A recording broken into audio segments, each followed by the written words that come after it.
Good afternoon, everybody. Today, I'm going to start off a little bit with more planning. As you can imagine, and as you have been aware, I have done a number of experiments, and I've been thinking about how I'm going to make a piece the size of my window. And I didn't really want to do squares and then join them all together because I felt that the squares would look, well, a bit too squarey, to be honest.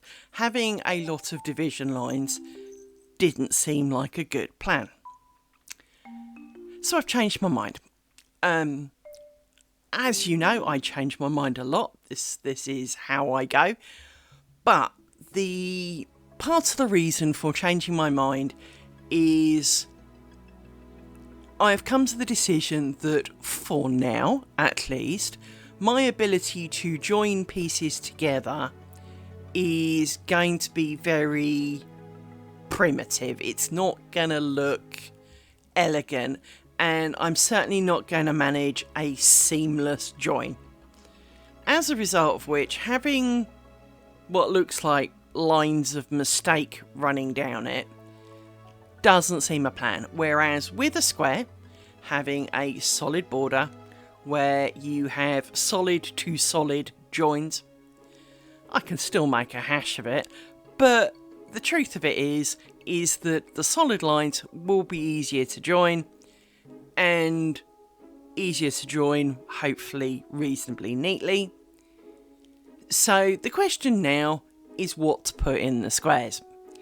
Now, I haven't entirely calculated it, but at effectively 100 centimetres wide, the squares I'm likely to make are about 15 centimetres, so it's going to be kind of three squares wide, but probably 6 down. So I can do quite a bit with that. You know, there isn't really going to be a central square. I could do a rectangle in the middle, so it's a rectangle surrounded by squares. I'll make it really look like a tablecloth, but that could work. I have time because obviously, if nothing else, I've got to do the squares round the outside. And thinking about it, that would be a good place to start. Make a load of squares. If I am then happy with it, I make it a net curtain. If I'm less happy with it, I join it all together and call it a tablecloth and don't use it. Because I don't use tablecloths. Heck, I barely use a table, let alone tablecloth. But it will give me an awful lot of practice and maybe will satisfy the brain cells of, I need to do this, I need to make this big, stupidly complicated thing. So we are going back to designing squares. And don't get me wrong, there is still room for lots of choice and indecision and all that can go with that. But it does give me an opportunity to, if I say I will make squares, I only have to design a quarter of each square. I know how it's going to be joined. I know that I will need a top and a bottom. The top part, obviously, where it hangs from, needs to be fairly strong. So I could cheat and buy some cloth. Or I can weave some cloth, because, well, I'm a weaver. So then I could weave a small amount of cloth, attach the lace to it, see how it goes. So I'm being told that the ads are running. I don't know whether they are or not. I think they are.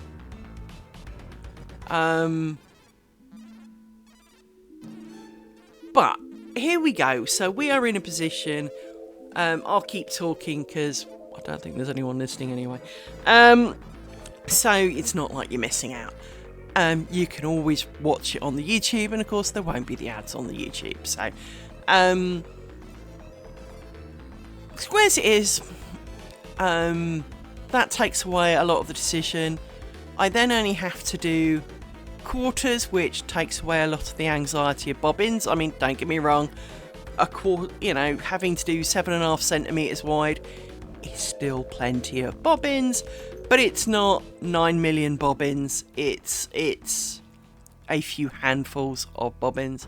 I did manage to find more of these bobbins. Now, if you really look carefully, such as this bobbin here and this bobbin here, have different bottoms. I added a few extra and some more on the right and a few off the camera. I have found more of the joyous bobbins here. I have also found more of these. So I do have some more bobbin options, and I'm looking forward to those turning up in the post. Because, as I said, I really, really like these. So I'm looking forward to... I've got, I think it's 130 of them coming. So, because I didn't want to ever run out, so I ordered as many as I could get. And because they don't make them anymore. And so I found plenty. And when I ordered them, I was really fretful because ordering 80 bobbins for 70-something pounds, which is still a lot, but it's less than £1 bobbin. This is a fairly good deal. Required 90 odd pounds of postage and tax. Now, that's a heck of a lot. Now, £165, as the title was, still works out as £2 a bobbin. And if you go on to eBay, you will easily see a bobbin for £3 or £4. Now, those people are nuts. I'd never pay that. But £2 a bobbin coming from another country, ones I know I like. It was a stretch, but it was a one-off. And then they wrote to me and went, we'll refund a lot of the postage. Refunding of postage? Oh, how much? Well, they refunded 70-something pounds.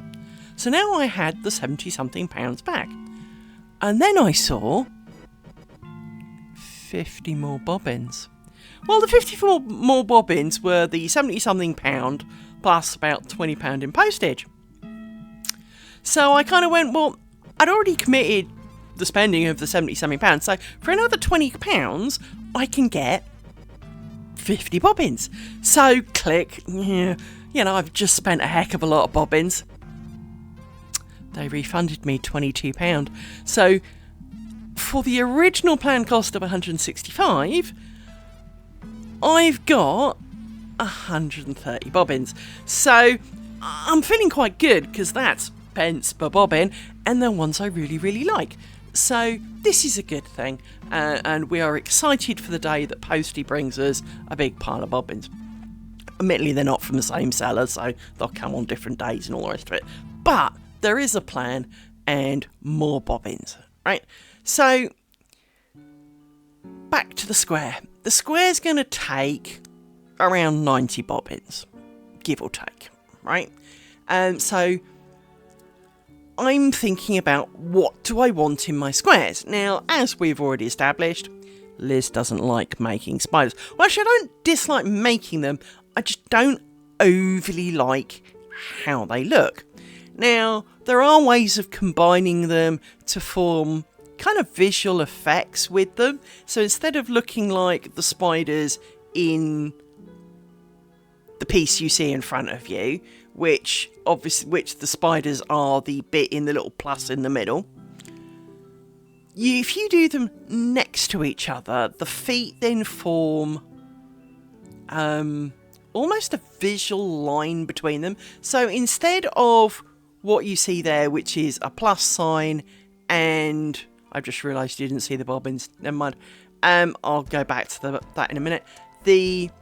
But looking at the plus sign, instead of seeing kind of tiny in between splodges, you would see clear little kind of bodies. And then all the feet would link together, so you would have more of little blobs on tendrils that run the width of it. Now, once again, not a fan of spiders, and I think that would be weird in that particular part of the square. The 3 round the edges that look like little mistake marks kind of along the edges, they can work because they then form like a little V shape with the splodges and wouldn't necessarily look so bad. We've already established that I prefer the bits inside the 2 kind of solid trails where there are bigger holes. I like them even more if there isn't a dividing line between them. So that's a good thing. We're going to be doing some of that. And then there are the things called tallies. Now, a tally makes, say, a leaf shape or a little square. And, well, I had a go. And frankly, I was terrible at it. In fact, I was beyond terrible. I think if I asked one of my dogs, they would make a better tally than I did. So today I thought I might tackle the bear and see if I can make a more acceptable tally and see if I can grow to like them. They're a bit time consuming, to be honest.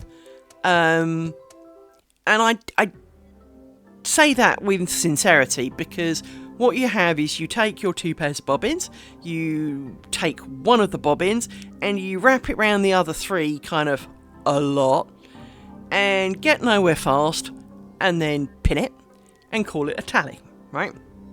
Literally, it is no more complicated than that. So the problem with all simple things, of course, is the more simple it is, the easier the mistakes show up, to be fair. It's like playing music. The simpler a piece of music is, the more likely someone is to notice when you get it wrong. So I find myself in a position where I need to decide what squares I want. Do I want all of the outside squares to be the same? Bear in mind, of course, because you work them in quarters, you can arguably do 2 different quarters per square and alternate them. So, or you can do completely different squares, or you can have alternate different quarters, do 4 unique quarters. That would look really awful. So each triangle was different. That would be too fussy, I think. You can have pairs, you can have diagonal halves. So, for example, if I grab this, for example, and swap my screen. So here we see similar to what I made in the first square. Thank you, Windows Security. I really don't care if you found an unwanted app. So you could do this quarter, with one thing, and the bottom quarter. Let me see if I can make it a bit smaller. And of course, it's not going to give me that option because I need to make the screen big for that. Hang on. There we go.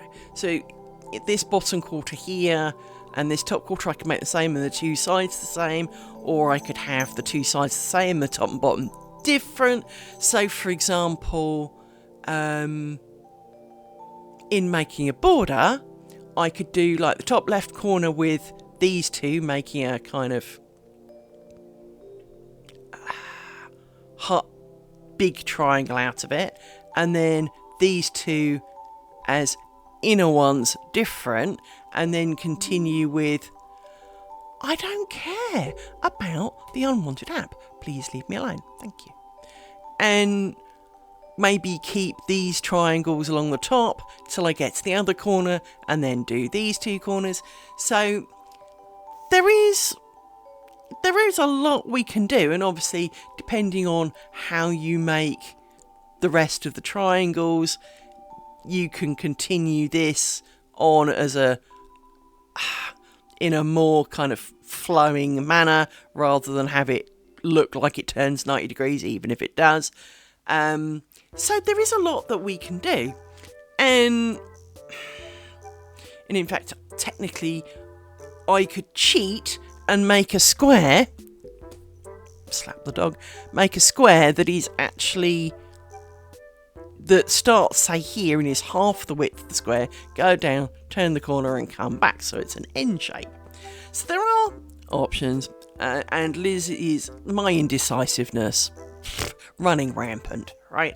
And obviously it's difficult because I want my end product, which is obviously going to be an epic labour of love, to be perfect. Well, it's not going to be perfect, so I need to accept that here and now.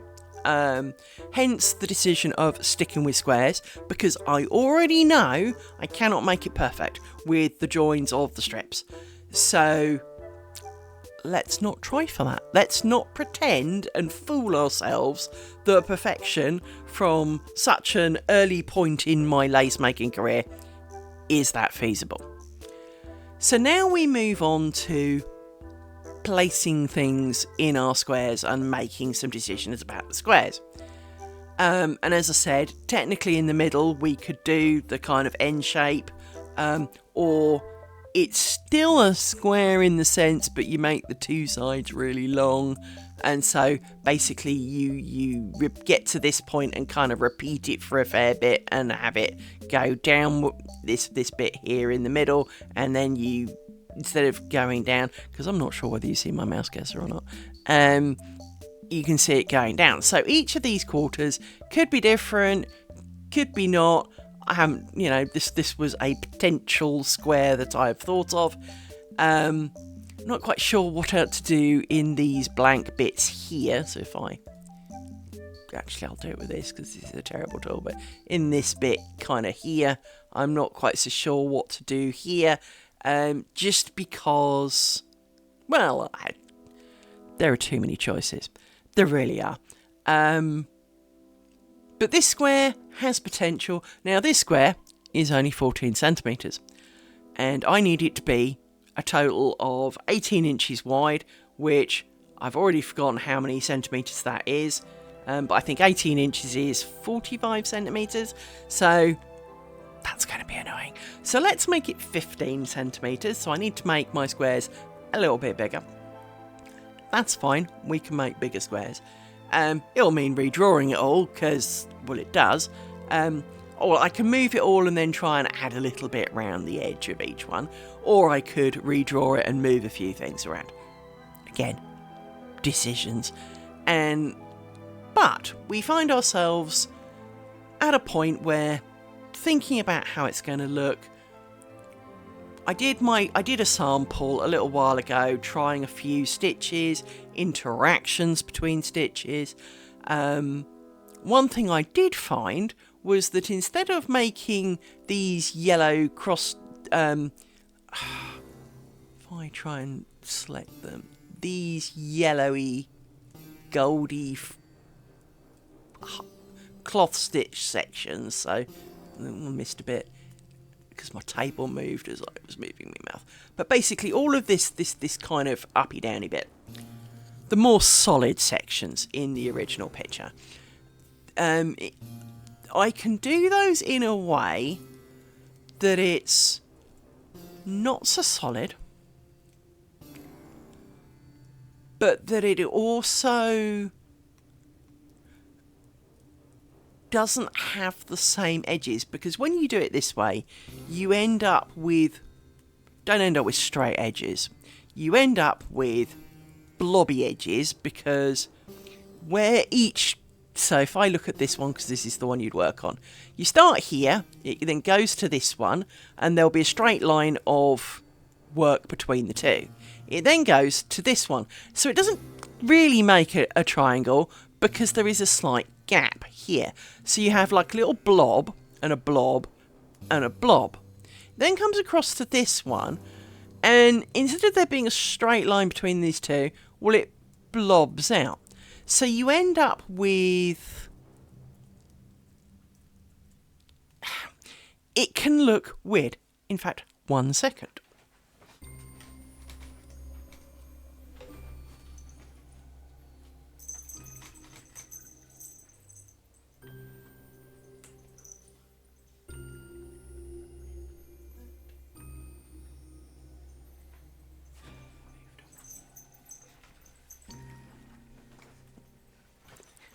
I didn't plan this that well. Right, so here we are. I have gone and got... Let me move my bobbins and I'll put this down here. And I can switch cameras. So if we go back to my lace pillow, ta-da! I brought over the piece of lace that I made. So if I try and zoom in a bit, hang on. As you can see from these lines, the edges, they don't have straight edges, they have blobby edges. And it is quite dense, and we talked about this last time, which is the weaver within says that the problem is coming, because you say, or technically, you work on the back, so I flipped it over, and as you can see here, badly, that there is the rather nasty line of knotty bit. So let me try and move this into a better position. But you work, there's the first spider that I messed up. So you work with bobbins effectively hanging down in that direction. And you work roughly in that direction. What you usually basically do is you end up working this triangle above the cloth stitch bit here. Then you add the 3 cloth stitch bits and you do the cloth stitch because you add one from this side, drop one this side so that you move over, because not that you can probably see too well because, well, white balance is what it is and it is quite small, is that the thread that does the work goes side to side. Now, for each pin that comes down, there are 2 threads. The 2 threads on any given bobbin. The problem is when you work, and if you think back to our picture on the screen that I had of me doing it, when you work from the first pin to the second pin, doesn't really count. But as you go from this pin to the pin the other side, so you've got the 2 bobbins that you grabbed on this side, the 1 in the middle, and 2 on this side. So there are 6 coming down. But as you go across in a space of 1 pin, you go across and you come back. So there are 4 for a pin, not the same as the 2 in the horizontal plane. Vertical plane. Stupid woman. Vertical plane. So the vertical ones, you get 2 per pin, but the workers become 4 a pin, which is why it ends up so dense. And so it's quite hard to judge how dense it's going to end up, because you look at your dangling down 2 threads and go, it looks like it's going to be a bit loose. You then do this and it's tight, because when I first started this, I did not expect this cloth stitch to end up as tight as it did. Because in a way, it's actually too tight, because there are points where it's not really flat because the threads didn't fit. I was just wondering why that looks so loose. Never mind. I get easily distracted, as you well know. So there is a way of doing that so that it comes out a bit different. And I'll find it here. Right. So let's take that away. Now, this was my experiment, and this experiment covered lots of strange and marvellous things. And I tried different stitches, tiny portions of other stitches. So, for example, here, I've got a rose ground with like 2 pins worth of cloth stitch either side to give it a little bit of a nyeh. I didn't really like that. The rose ground's great, but the cloth stitch didn't work. here was me and a tally. Yeah, no, Liz, just no, don't bother with that. There was me doing some of my honeycombs without the bits in between, thinking, that looks nice, I like that. So I did a bit more of that. I tried a small experiment in the middle, but I did then a couple of... It keeps bending up, which is not helping. So then we had a couple of bit more of the honeycombs with a rose ground in the middle, which, well, I quite like how that turned out. That was quite good. And then I tried some, let's call it off-piste. I have never seen anyone writing about doing this, and I've got a lot of lace books. There's a pile. I've got a 42-inch TV, and it's... well, I've got 3 more to add to it now, and I'm thinking of clicking buy on another one. So, well, it's over halfway up the TV. So, I've got 21 inches of books. That's quite a lot of inches of books. And they're all A4 size books, more to the point. So that's a lot of pages. But if you look at this section here... let's try and make sure it's in as well as I can get it. So, I then tried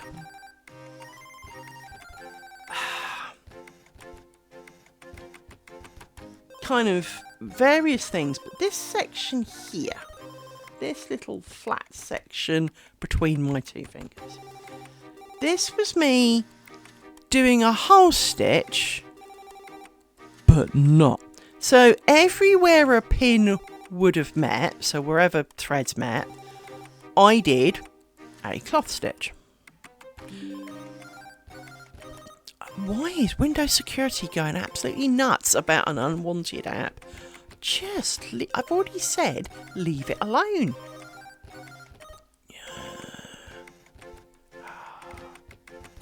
And it's not going to stop pinging, so if you hear pings, that'll be why.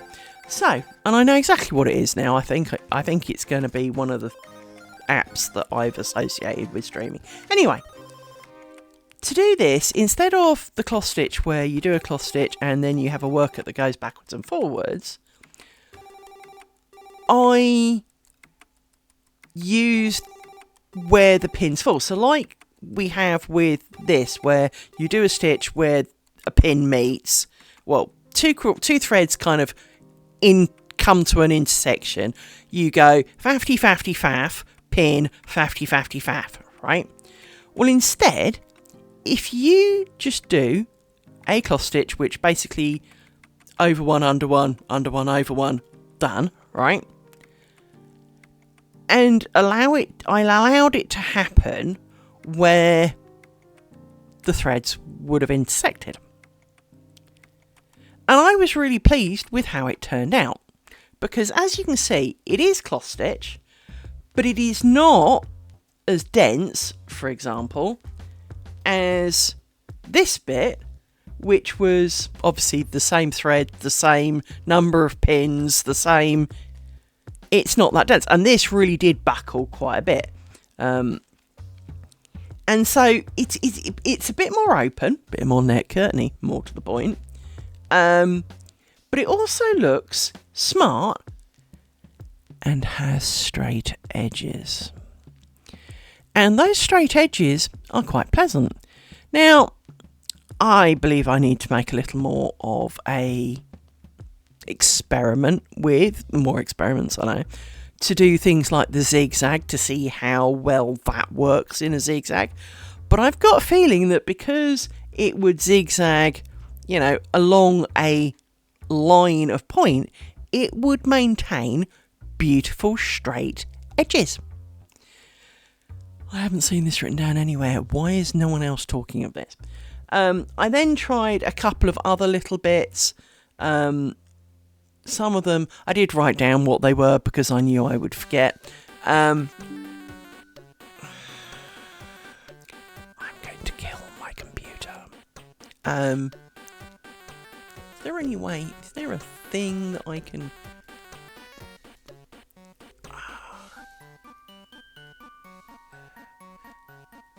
First of all, see less of those. And... don't do that. Oh, I want you to see things do not disturb is on. So what part of do not disturb means show me all the error messages. Never mind. So here we go. So I try this. I think was half stitch.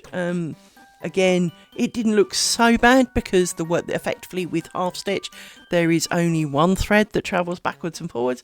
So again, it's a lot more open. But this was a long experiment of randomness that I really should have written down what I was doing at the time. But as we can see here, tallies, no, that did not work for me. And I only did the one, but it was really, really ugly. The other thought was the other piece that I did, which I thought I would bring up on stream, which was this. Now, this is quite beautiful. In fact, I need to zoom out a little bit to kind of show that one a bit better. Hang on. There you go. So, this one looks great. And to be honest, on so many levels, is ideal. Because all you really work on is one little bit and you kind of follow it around and you follow it around and you follow it around. Except you don't. As is a bit more obvious from the back, although again white balance is proving to be my enemy, you can see that there are, originally the instructions said not to work it and just pass the threads over. I didn't like how that looked. But you don't. When you start it, you say, I don't know, start here, because that looks like a big mungy bit. So you start here. You then say work this way, because actually you wouldn't have done. You would work this way, because bear in mind you work from the back. So you work this way, you get to the end and you get to here. You then stop. Why do you stop? Well, so that you can start here and work down this way and stop here. Then you come back to this one and go over the top of that one, and then you have to work this bit. Then you can go back to that bit and then get back to the bit where you started, and you do this all the time. And I found this very difficult to do because quite a lot of the starting and stopping was like here, where it looks a bit mangy, because, well, it is a bit mangy. You're starting and stopping between 4 layers of lace. So you've got pins all the way around this. You've then got some loops around a pin at the darkest depths of 2 layers down here. You've just made 2 layers and you need to connect to the bottom layer of this one without stabbing it, getting it wrong, making it look like munge, like this.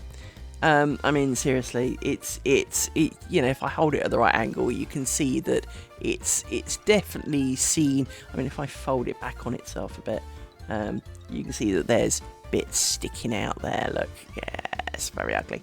But the principle of, let's say, the outer ring, which is worked as one piece, with the supporting structures that you can see, which don't look anything like they do in the book.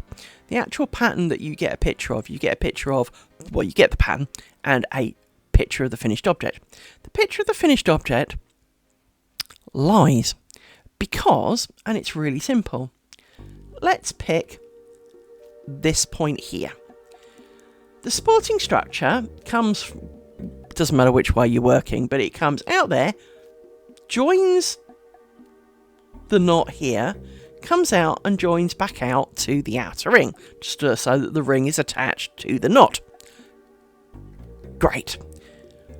It then comes up and technically doesn't, but does sort of, work through and pops in and out the other side. The picture shows these as a much more straight line. This is technically impossible, because they don't go there, work through, come out, come back and work through. Because if you look really carefully on this one, see if I actually can zoom in enough to make this happen. If you look, this one let's say you're working around in this direction, right? This one comes out towards the middle before the one at the top. Now, if you were going the other way, so, well, actually it doesn't really matter, because if you come at the top, it comes out in the wrong lump. So the pattern was wrong. That's the only word for it. The pattern is wrong. Because the original picture, while very similar, is not what the pattern makes. So that was quite frustrating as part of doing this, and that looks really tatty. Yeah, well, it was only an experiment. Now, I thought this could make quite a good net curtain. If I zoom out a bit more, back to showing you the whole, bit more of the whole thing. I thought this might make, a start, one of these in the middle, say, and some other smaller little motifs around it, getting smaller towards the edge or something. But this is really flimsy because so little of it is connected. Now, if I added a load of connectors, so, along here where they almost touch but don't, there were short connectors along those, and down here in the middle between these, this probably would be quite alright. And I'm sure there are ways, and unfortunately due to the over and under nature, making it would be very difficult without the starting and the stopping. But of course there is another answer to that, which is you make the middle piece, take it off the pillow, you make it as in you go all the way round and you just work round and round and round. You then take it off and over and under the appropriate portions. That would not be fun, and it would be difficult because of course you wouldn't have joined the two ends together so you could kind of feed it through. That would then make this quite smart in the middle, and you then join start at a corner of one of these where it doesn't really notice quite so much, and then you work and join and fill in a few holes. And so I was really disappointed. Now, there are other types of lace where instead of crossing over, they don't cross over, they just have wiggly lines, and I really kind of like those ideas. And in fact, one of the books I got today, that I don't know where I've put down, I know where it is, it's under my work laptop, does cover more of that style of design. And so I am hoping very much to investigate that for another day. But I think for lace curtain will be best made of squares. And making squares is quite a practical thing to do. So, I mean, you can see now more of the size of it. Here's a picture of my hand. I mean, obviously you can't tell how big my hands are. I've got man hands, by the way. For pianist, this is 9 notes. So it is. I have a reasonable handspan, but it is not very big, and it's a lot of bobbins. And these little spiders, as I've mentioned before, they look more like mistakes. If you really look at them, and I zoom in, you can see. You can see that they are identical, so that they are not mistakes. But from a slight distance, they're not different enough to their surroundings, so now they look like mistakes, which is, well, slightly disappointing. So it is what it is, but I do feel that sticking to squares, having an edge to join, and knowing that there is going to be an edge and that there will be a join on it, and I won't say masking it with ribbon or anything. I mean, it is an option, but it's not, if you know what I mean. It could be done by masking it with a bit of ribbon and having the ribbon join. Who has ribbons in their net curtains? So I am left now with the planning of squares, and to be honest, this square wasn't bad. I kind of liked this square for the most part. So as we've agreed, it is the honeycombs without the dividing square, so that they will look more like these honeycombs here, so that instead of having this extra little row of holes down the middle, that they will be more, well, honeycombing. That the spiders in the middle will be not happening.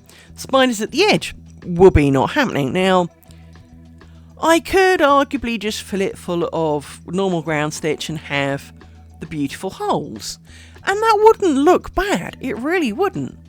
And plain could be a thing. But I also really, really like rose grounds. Now, I don't really have many rose grounds here. Actually, I do have some rose grounds. For those who have been to my Instagram or Threads thing, will remember from the many, you may remember we saw some of these last time. Let me move my square out the way. You may recall the experiments from before. So we had the how will I join them semi-bookmarky but in terrible tininess, and it was making these that I really liked the fact of how the edges worked and how it didn't have a hard edge, and I do like that. But you will be aware that as we made one on screen, we had the beautiful, and I really do like this piece, honeycombs from before. I then tried a couple of other experiments, and this one is slightly the more important one for the conversation. And, well, this one's a bit tatty, and this one. Now, this one on the right here was me experimenting with trying to make a flat, strong joining point at the top. And while the sides come out really quite nice, the top and the bottom, as we know, finishing is also not my strong point. So again, the square's quite good because you finish in a diagonal and they kind of disappear a bit. Whereas when if I made an 18-inch wide, 99 centimetre long, yeah, I know, bite me, that they are mixing my lengths here. But if, having skankiness along the bottom, I would have to cover it with something. Now, covering it wouldn't be a bad thing to give it a bit of weight at the bottom to help it hang properly, but it would still look weird. So, yeet, we're not having that. Having this, the question then becomes, let me grab one of my slightly tidier looking, well, this one, because it was... So, the question then becomes, we could have the majority of the network curtain in ground stitch or in honeycombs. Now, flies. I live arguably closer now to the local tip. I don't know. I don't know quite what they're called in the other parts of the world, but basically, where everyone takes their utter junk and just yeets it in a landfill, it's just down the road, okay?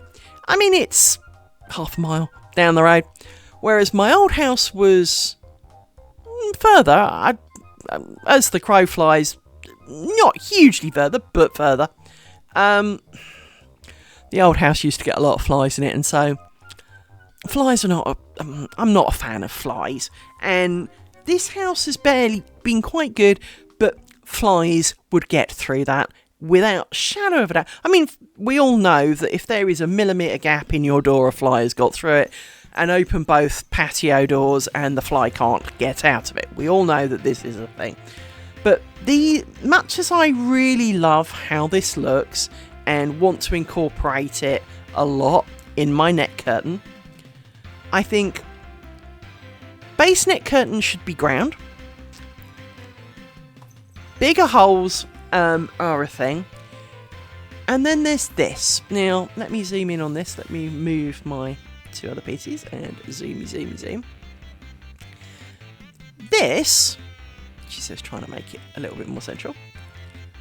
It was an experiment. It's not the finest quality thing. Hence, it's, a bit rough at the edges. This had normal ground round the outside. Rose grounds in the middle. Yeah, I forgot a corner. Bite me, right? Which is why this one's not square. But it also this was actually done for me to practice what's known as gimps. Now, there is something about crafting and the stupid naming that we have, but I put this white gimp thread.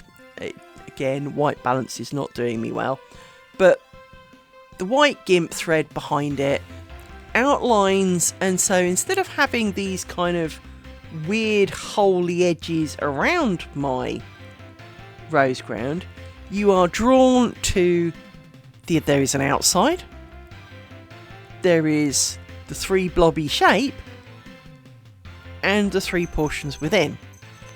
You lesser notice the squarey kind, squovely kind of, because they're more rounded there and more square here, and it becomes. So gimp threads are good for highlighting. Now, they can be done in a lot of different ways. And so they can be the edge of something. So thinking back to our design, if I quickly click to the other screen, back to and let me quickly get rid of snapped grid because this makes this go really badly. If I highlight, I know, some of these, hang on. I have the drawing ability of a squashed dead frog, but this section, which is all the cloth stitch, which if I bring back it briefly and put my thing back on screen, if I point out that yellow section is this yellow section here, this is the solid bit that it makes. Oops, wrong one again. Seriously, woman, click the right button. There we go, that's the one I wanted. So, this, I could put a gimp thread around it. This would help straighten the edges. Or at least make it look straighter, because it would look more like the diagonals and filled in. Another advantage of the gimp thread, and as demonstrated by my little sample, is of course it doesn't have to be the same colour, and it is done with usually a considerably thicker thread. So there aren't actually any limits on how thick this thread should be. So you could be talking decent knitting wool here. Now, I wasn't necessarily thinking of going quite that fat, but I do have some fatter cotton because my weaving days gave me 8/4 cotton, and I have boxes, and I mean boxes and boxes of it. My house is kind of a tome to the 8/4 cotton manufacturing industry. I think I personally have kept them alive. So we could do really quite interesting accent colours. What would of course be really, really nice is silver or gold, personally. A nice silver, glisteningly decent sized thread that, because they would only be accents, and obviously it is quite a small portion, could be quite nice, glinting away in the sunlight. Because of course you can see this from outside the house as well as in. And now obviously I'm only really caring for the inside view because, well, I live on the inside and I'm not so much on the outside, so... And if my visitors don't like it, they don't have to live here, so that's fine. So I find myself more decisions, of course. Do I do colours? Do I actually do proper colours? Because that cloth stitch, the worker thread, can be changed for a solid colour. It could be red, it could be green. Now, admittedly, it will interlace with white and it will mute it out a bit, but it can still be a colour. And in fact, I did that on some of my earlier bookmarks, but what I did use was the tiniest, wafer-thin, hair-like, shiny thread. And it does show, sort of. It's more of an in-person thing. It doesn't really show on camera. Let me go and get it. Hang on.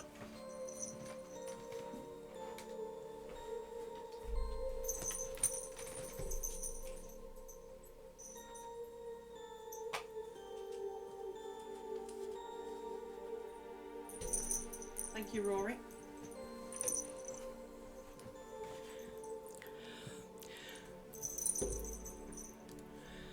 So, let me clear that out the way. And you. Misspoke. There we go. So, if we look at this one, for example, that just looks white on camera. If I move it around a little, you might see, maybe not, but that has really, really tiny silver thread in it. This one might show up a bit more. Yeah, it does slightly, but not a lot. Again, this is not showing up as well on camera as it does in real life. This is really quite golden. But again, this is the same size as the silver thread. And the ending is an abomination. I did try a gimp thread around the edge, and look how badly that turned out, so we aren't talking about that for this one. It looked alright at the top, though. It came out nice at the top. The sides, yeah, that was not my winning point on this. But the golden splodges down the middle, in person, it's almost a bronze, a gleaming, almost coppery bronze colour. Which, if I move it around, there you go, you can vaguely see it shifting. If I can get the angle to move a little bit, you can see that it does shift, but only just about. I tried that after making, by the way, here are some spiders, this one.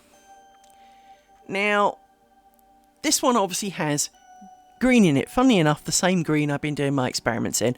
And why did I pick green? Because I didn't like it. So I was not going to be offended if I didn't like it.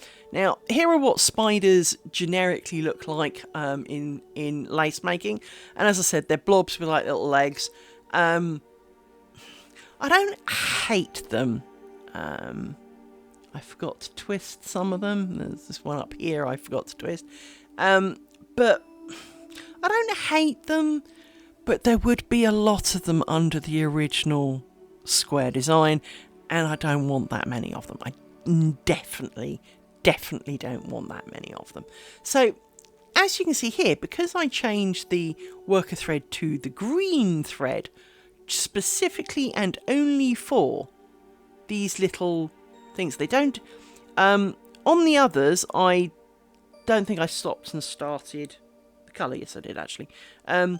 It's quite often that you start the colour at the top and you kind of sneak it down to the next one without chopping it off. These I did. Each one is solidly the colour only with a tiny knot to hold it in. And I kind of liked how this turned out with a bit of colour in it. And I think subtle colour can work. You wouldn't want like Christmas red and green network curtains, right? You don't want that level of problems. You don't. Let me just ban somebody. Unfortunately, it takes.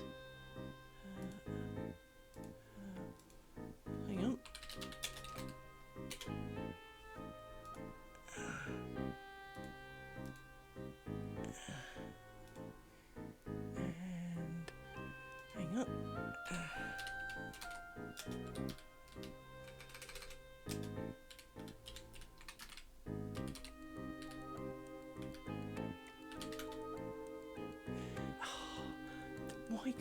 just ban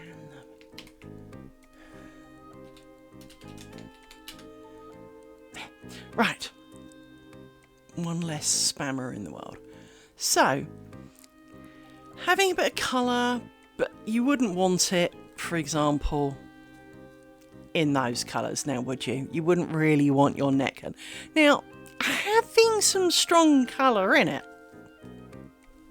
isn't really a bad idea, as long as it is a subtle streak. It is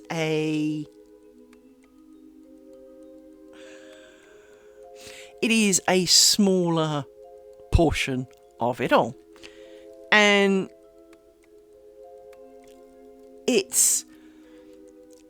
I think that in the square there might be too much of the more solid zigzags to make that practical. I'll have to look into how to ban people more easily.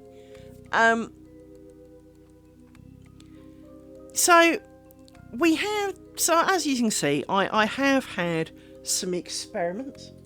I'm sure I had more in my hand a minute ago. I did. So here was a quarter triangle that I didn't try and finish off, just because I didn't. And with this one, as you will soon see, when I get my hand out of the way,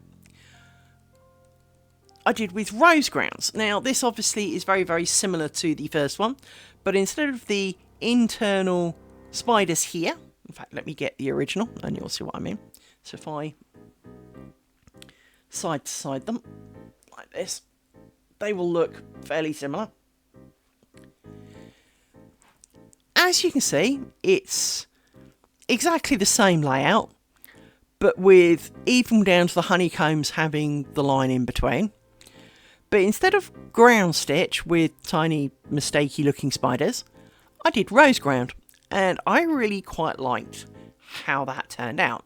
Now, it looks a little heavy, I think, for, let's call it the background of my latest curtain. And certainly the more solid, smaller cloth stitch blocks in the middle, far too much.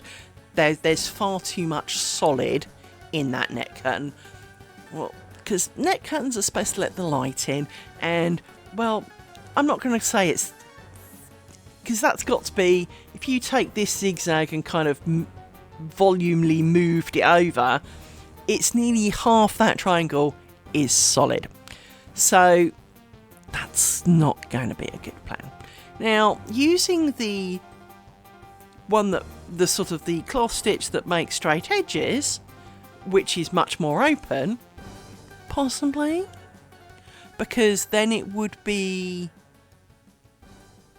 well, it would just be more open. It wouldn't be, light would still pass through it, whereas obviously light is, this would make a shadow, admittedly not necessarily much one, but it would make a shadow on the wall the other side.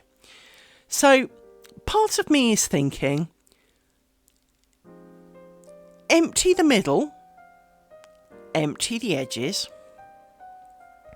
and maybe in the middle of my curtain, because bear in mind, as we talked, if I use this as kind of a thing, because it's got 3 splodges wide, and we know it's going to be 9 down, so it's going to be the equivalent of 3 squares down. If the middle 2 that would live, square wise, because obviously they're proper squares, but the middle 2 squares, maybe put rose ground in the middle, so that there is something different in the middle, but that it's not, or even almost flip it on its head and make honeycombs outside and in, and ground stitch in these sections, so that the middle is more open.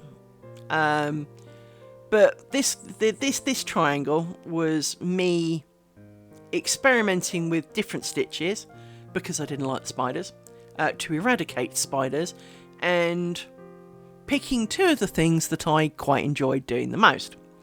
And the rose grounds, I really do like rose grounds. There is something about rose grounds. And in fact, maybe instead of honeycombs, I will do rose grounds. So instead of these being honeycombs, these get rose grounds. This becomes ground stitch. And maybe, because then there are no holes big enough for the flies. And then maybe do something in the middle where the middle squares of the pack, maybe they have honeycomb in the middle of the crosses, or maybe instead of this whole internal cross, they are just this outside layer and then full of honeycomb, so that it's a less busy middle, or even just squares. I think just squares would potentially look funny, because obviously you've got the joining lines and the turning corners, and if you look really carefully, even here, even though I tried really hard, it's not that even. It's a lot easier to get even ones with honeycomb.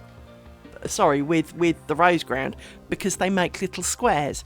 And then when you turn it, you're turning in a bit that's not part of the stitch, but they're twisted into a point. So if you look, what you actually make are the little kind of circle bits, and the squares are kind of incidental. So what would happen? Have I got anything straight? Yes, I do. If I do this and try and line it up with the camera, hang on, because I can't really see. Hang on. Like that, almost. No, a bit more over. It's really not that. The problem is I want to pull it towards me and I need to push it away from me, which is not helping. Let me see if I can do it on top. That'll make my life easy. So if I do, it's not. For some reason, making it a straight line is not as easy as it sounds, because the lace is not perfectly straight. So if I do that line, she says, having a finger in the way, of rose grounds, the little points in the corners, and of course it's now masking the corners, the little corners that you can just see poking along this edge of my nail file, is where the turning point would be. So it doesn't really show, and so that can work really, really well. So, you know, decisions to be made, more decisions, seriously, more decisions. So I don't know, I really like the rose grounds, and again, they have holes and interest, and maybe the simple answer is, for the outside layer of my window, so if we pick my whole square here, let me zoom out a bit. Hang on. Right, so if if this allegedly was the whole piece of my window, these portions would be, say, rose ground, and then all of the kind of inside parts of the square, so on say the corner square for the top left corner, that and that side would have rose ground, but these would have normal ground, and so all the other squares would be rose ground on the inside, so it has an edge to it, because the rose grounds do make really good strong kind of squarey edges, or the other way around. As I say, this is the problem in my head. My brain's going, well, I could do that, yeah, that would look great, yeah, I like that. But what about this? Brain, no. This is my problem as a programmer, is that I decide, hey, I could make that. Yes, I could.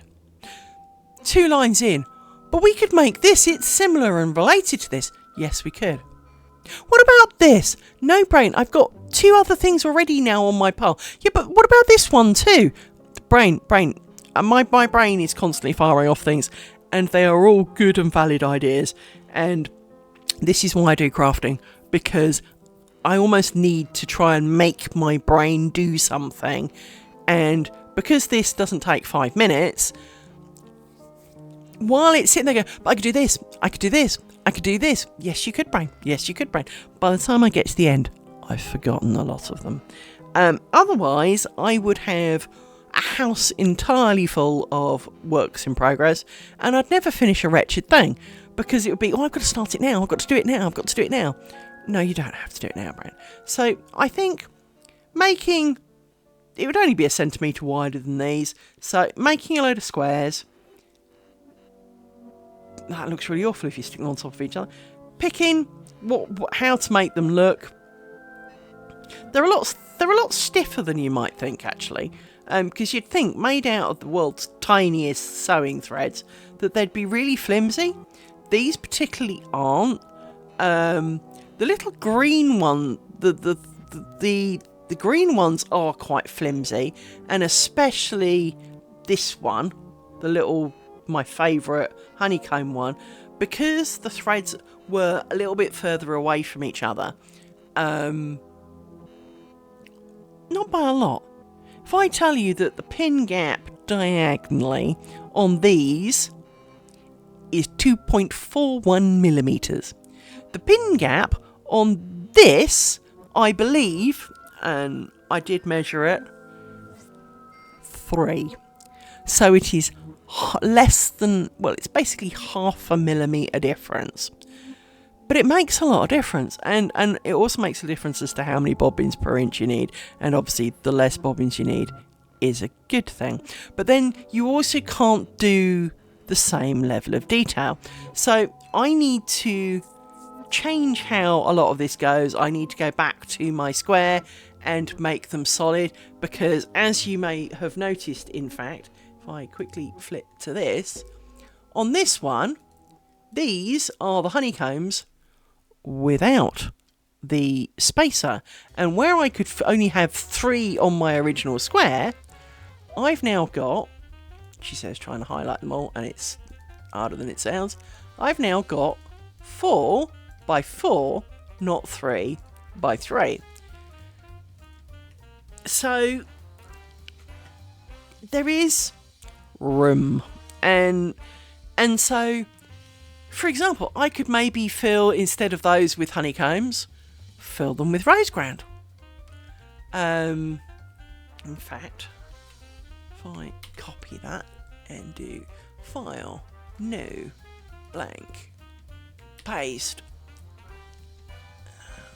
doesn't really matter where you place it.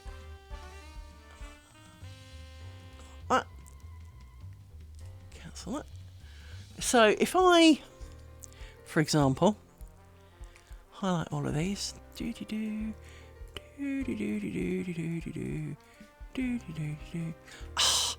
this program, I did not let go of the wretched button. Let's see if I can do.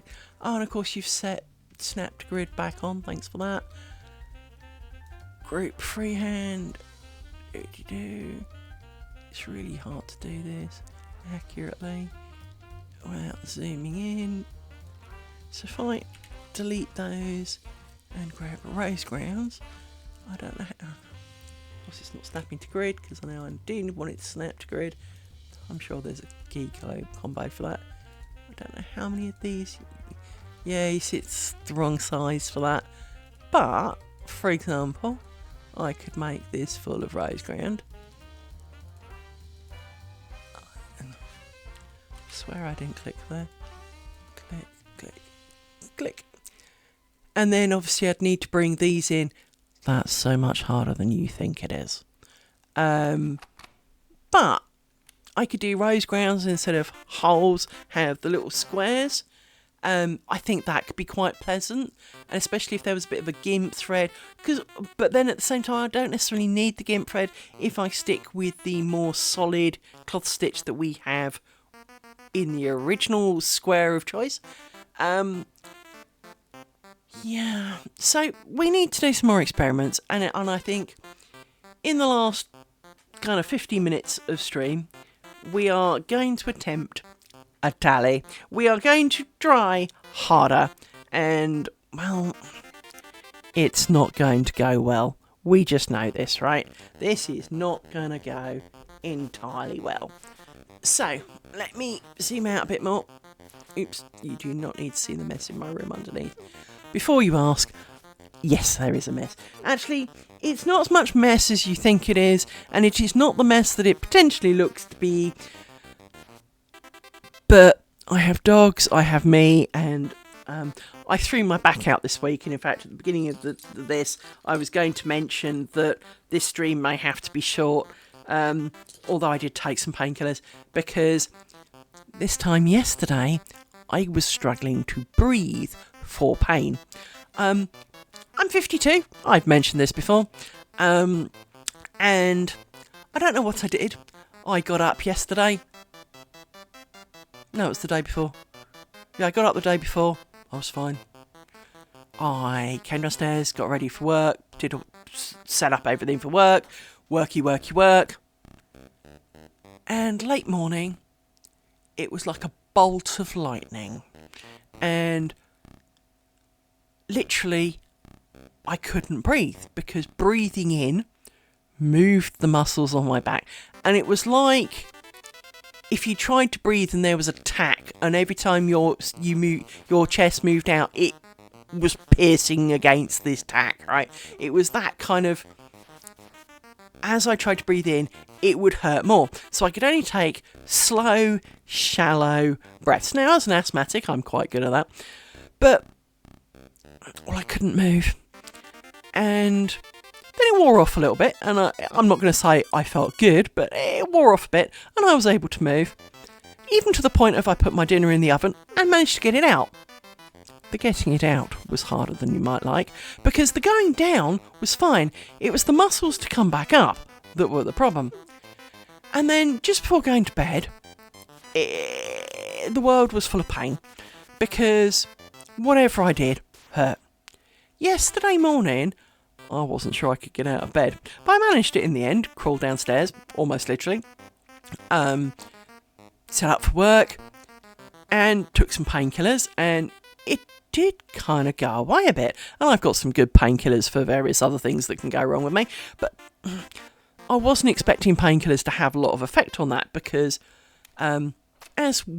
anyone who suffers pain knows, some pain pills work on some pain types, and while your brain just goes, wah, I hurt, there are different types of pain. There's bone pain, there's migraines, there's strains, breaks, snaps, all of these trapped nerves, all of these things, period pains, are different, and different painkillers work differently, and I did not expect my bone grinding pills to make an effect, but they did. I felt as high as a kite, and I've never felt so high as a kite on those pills ever in my life, but for some reason I was really spaced out and a little bit, yay, I'll just sit here and stare, which is fine, I was quite placid after all. And then, just as I was going to go to bed, the owls started again, and I mean, should I call an ambulance level? And so I managed to make it to the kitchen. I took some more painkillers. Oop, my bobbins run away. And I gave it a few minutes, because I've got soluble ones so that they act quicker. They do act pretty quick. It's like 10, 15, well, it's less than 10 minutes. And as I say, high as a kite, went to bed. Managed to sleep on my normal side, because the previous night I couldn't, it hurt too much. Why didn't I take the pills before? Didn't think about it. Because they are for my emergency, well, they're my hip pills, frankly. Anyway, I took some last night, went to bed, was expecting a rough night, woke up this morning, hadn't woken up whatsoever, and haven't taken any this morning, because they do taste terrible. Excuse my French, they taste like rat piss. They really do. And before anyone asks how I know, it's just the imagination. It just sums up how that tastes. Because I know that domesticated rats are clean. Natural rats, I still hold a small grudge about the bubonic plague. So that's where that comes from. I'm not a rat fan. But I have got me a pile of bobbins, as we saw at the beginning of the video. And the plan with these bobbins today, let's try making a tally. Now, I had a bit of an accident with my pins. I have about 1,000 pins in a pot. And I don't know quite how, because they were in the middle of a table, not that close to me. The pin pot made a leap from the table onto my pale carpet, which is, as a reminder for all, roughly the colour of my jumper, right? It's a bit more yellow, but basically it's the colour of my jumper. And of course, yesterday evening, while I couldn't move my back. Now, I could move my knees, but not my back. And so, leaning forward to get pins, potentially not so bad. Getting pins to pot on table, nope. Anyway, so let's do some actual lace making as the last half of this, because I've whittled on a bit more. But we're going to try and do some tallies. That's my plan, because they make it look so easy on all the videos. They really, really do. Don't come with me, I want you in there. So let me grab some starting bobbins, twist them out a bit to make them longer.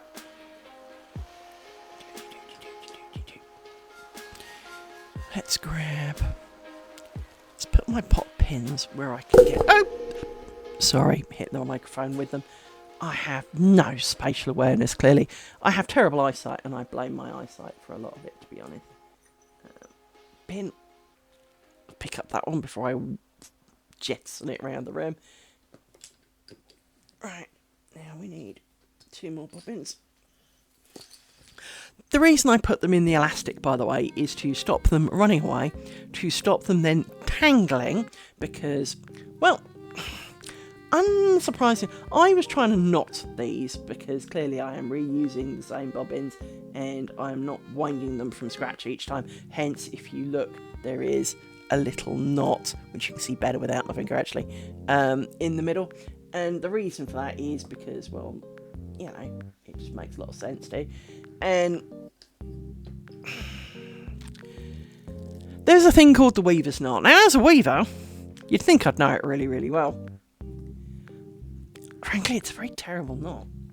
There is a video on YouTube of a very condescending man who talks about a rabbit, and he talks like you're 5, and it actually got on my nerves a little bit, who does, with some paracord, this knot. Now, when you're using cord that's really, really big, compared to your fingers, this works really well. When you've got big fat fingers and tiny, tiny threads, this does not work so well. What actually happens is you're supposed to lay, I would demonstrate, but I haven't got anything fat to demonstrate it with, other than perhaps computer cables, and that's not a plan. So, what you do is, on your finger, you have one that you lay that way, so the end's here, and the working bit comes down. You then lay the other one, end here, working this way, and you hang on to it. So you've got that, it's dangling down there, there's 2 ends sticking out things. He calls those rabbit ears. Fine. You take the working end, and you wrap it round your thumb, which is holding down the end so it doesn't. So you technically need to kind of wrap it around another finger so you make a loop. You then bring it between the 2 ears, try and trap it with your thumb. Then you can remove this finger because now it's wrapped around your thumb. But you now need to take the right hand ear and shove it through the loop. Well, if the loop's big enough that there's a gap between your thumb, well, then the thread twists around it, and well, you can't let go because you're hanging on to it, because otherwise it's not going to work.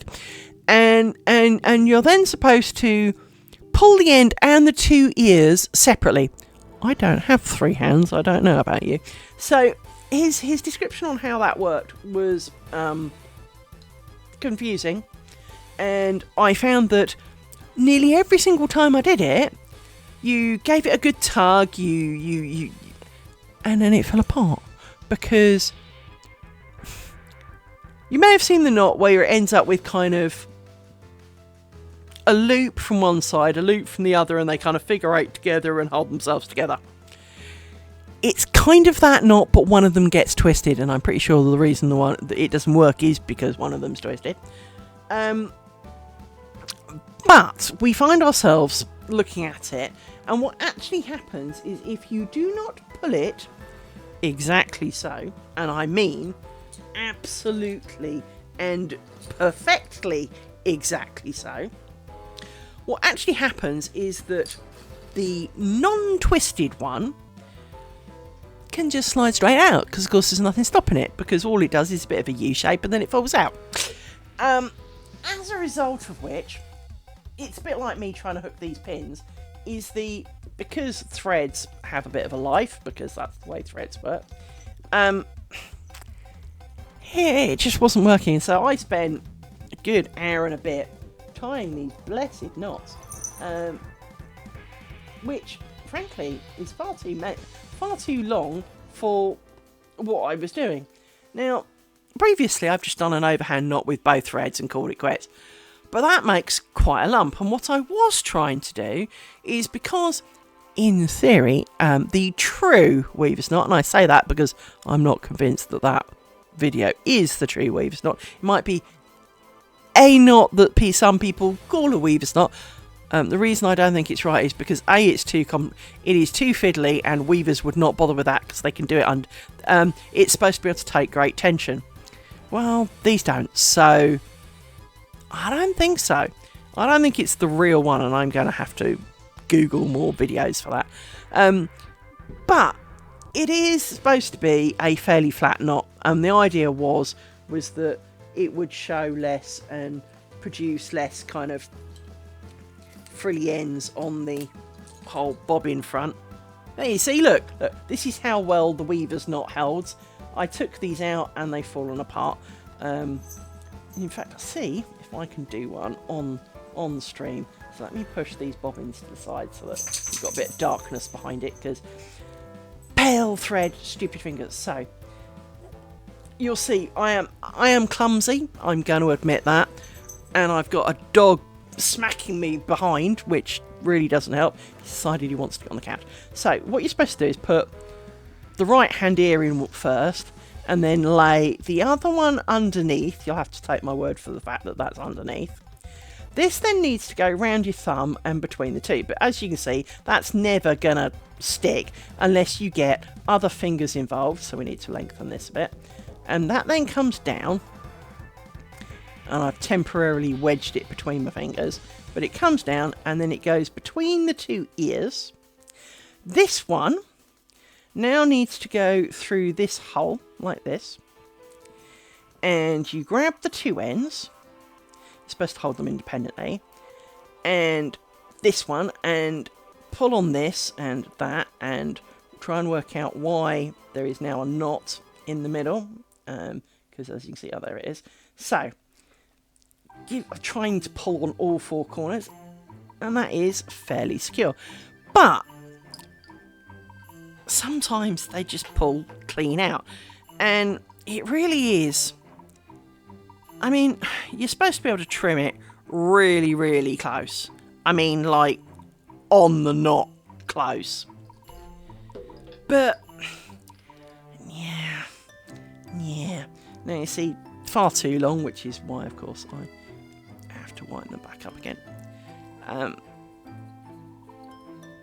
Windy wind, wind up the other one a bit, because that's also too long. Why don't I just wind up one of them? Well, I'm trying to keep the knot in the middle, or at least towards the middle, so that it's at the top and out of the way. Problem is the thread doesn't stay on the wretched thing until you want it. Didn't I already do this pin? Yeah, I did that pin. I'm making a new pin now. I can't even see the pins. There we go. My eyesight really is awful.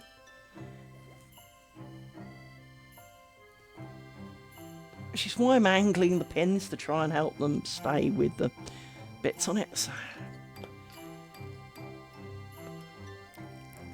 Also helps if the bobbins are further away from the pins, and I'm closer to the pins and fails and other things, because obviously from here, if I stick my arm out, and I've got reasonably long arms, I don't actually reach the pins.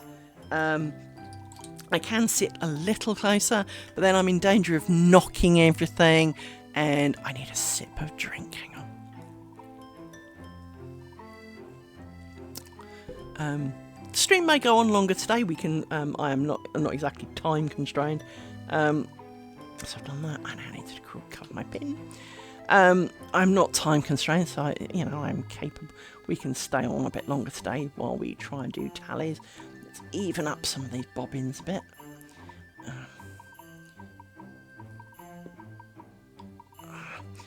As per last Friday, if the garden dude comes, because the sun's come out, God help us all, the dog will go nuts. See, they've got slightly magnetic and they stick together. So, another pin. A pair of bobbins. See, this is the problem. So much of this is time consuming, and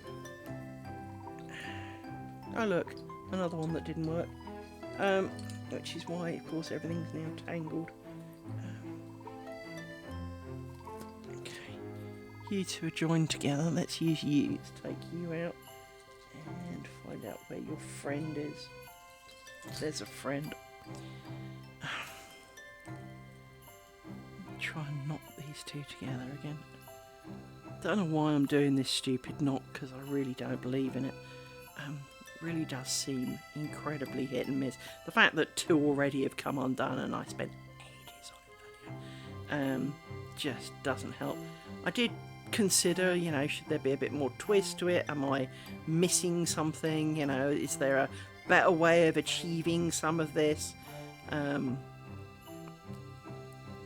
But the threads are just too small. My eyesight's too bad to be firmly achieving some of this. See, here's one. Here's the knot. And if I just pull, it just pulls apart. And I did exactly the same then as I did on the previous one. And it's just crap. You are underneath. Yes, you are underneath. And I don't get how sometimes it works and sometimes it doesn't, which boils down to it must be how the threads settle with the knot, and if they don't kind of get pulled in just the right shape and bent and all the rest of it in the right way. Sorry, I'm looking over my glasses to try and see and get this end to come out.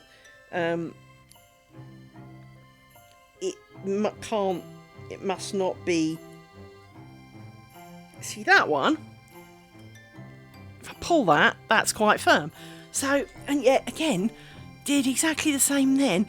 I think it's just how it pulls, how I pull it, or how, if one side's slightly longer, obviously there isn't the same tension, and so it must be down to how that knot settles. But the answer is if it can settle badly, we all know Murphy's Law says it will. And this bobbin is all tied up for some reason. Yeah. What do you mean? What I mean by all tied up? The knot at the top is all kind of scrunched, and it's kind of choking itself. And I need a pin to poke it with.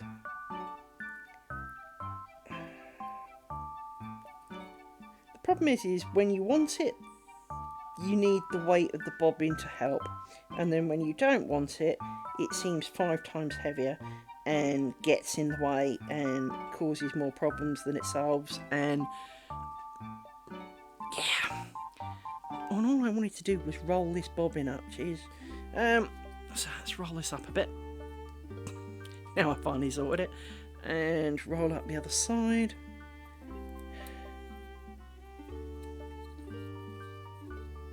See how we're doing. Right. Ow, pin. Far too short. Yes, I know, Liz. You just rolled them up. Yeah, but anyway. So, So here we're doing our usual half stitch kind of deal, because that's what we do.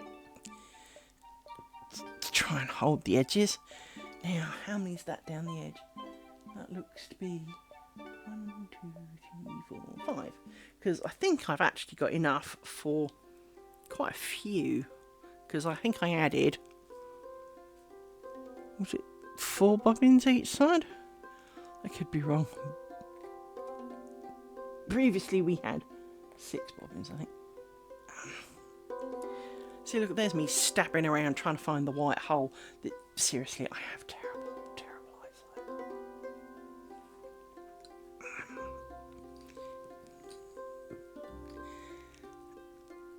I don't know how I have such terrible eyesight. Well, actually, it's just from getting old. It's not my eyesight that's terrible. Well, it is terrible. But the problem is how short-sighted I'm getting. Sorry. How long-sighted I'm getting in terms of my short-sightedness. I am really short-sighted. I have a prescription of -6.5 each eye. But what's happened is that these glasses have a reading prescription of +3.5. So that makes my reading prescription only -3.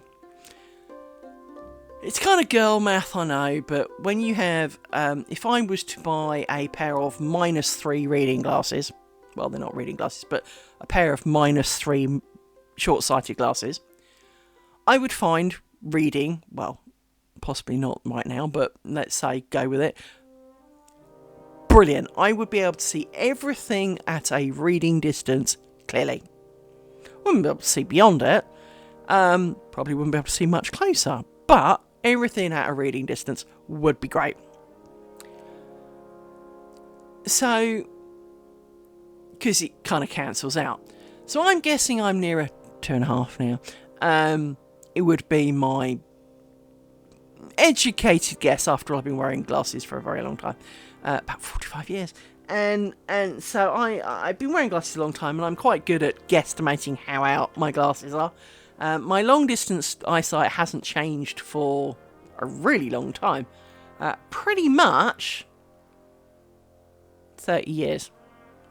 Yeah, pretty much 30 years. My camera just made an odd noise. Why did you do that, camera?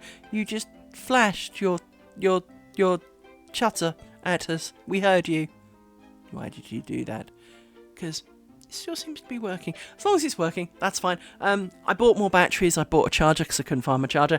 And I've changed my camera, as you may have noticed from the zoom, and the fact that, well, it zooms a little more smoothly. Unfortunately, I do have to manually focus it, which is complicated. And I've just heard you go beep. And you've just killed yourself. One moment, and I shall pop the battery and shove in another one. I guess it ate its battery. Now, that's harder than it sounds because, well, the battery's the wrong side of nowhere and I can't plug it in the mains. Well, I guess that ends today's stream. How can it not have survived 2 hours? That seems... Let me turn it off and on again and see if that cheers it up. Maybe it just went to sleep. I don't see why it went to sleep. I was using you. So that's a good sign. Bad camera. Naughty camera. Right. So let's get back to adding some bobbins because, well, we haven't added many and well, we opened the pillow already. Another pair. I just heard you do it again. Naughty camera, stop making noises. It's really unbefitting of you.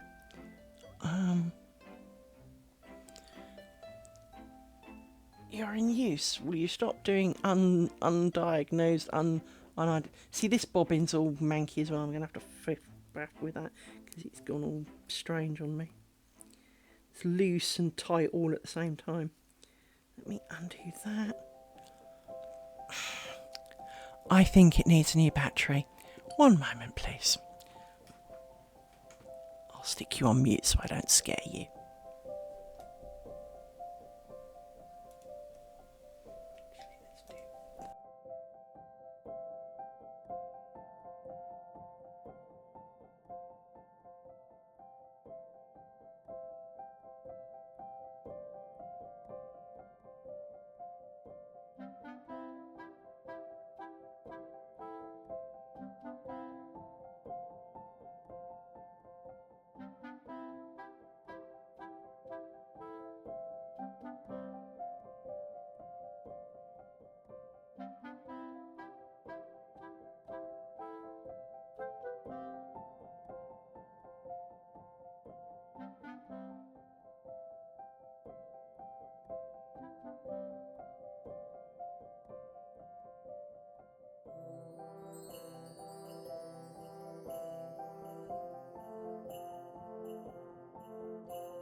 There we go.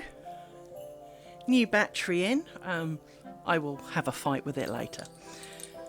So let's get back to adding bobbins. And if it makes strange noises now, it's the camera. So, but as I said, I changed my camera, mainly because I noticed on the last video that it was, well, I think it was the second video I did, where, yeah, it was the last video I did, where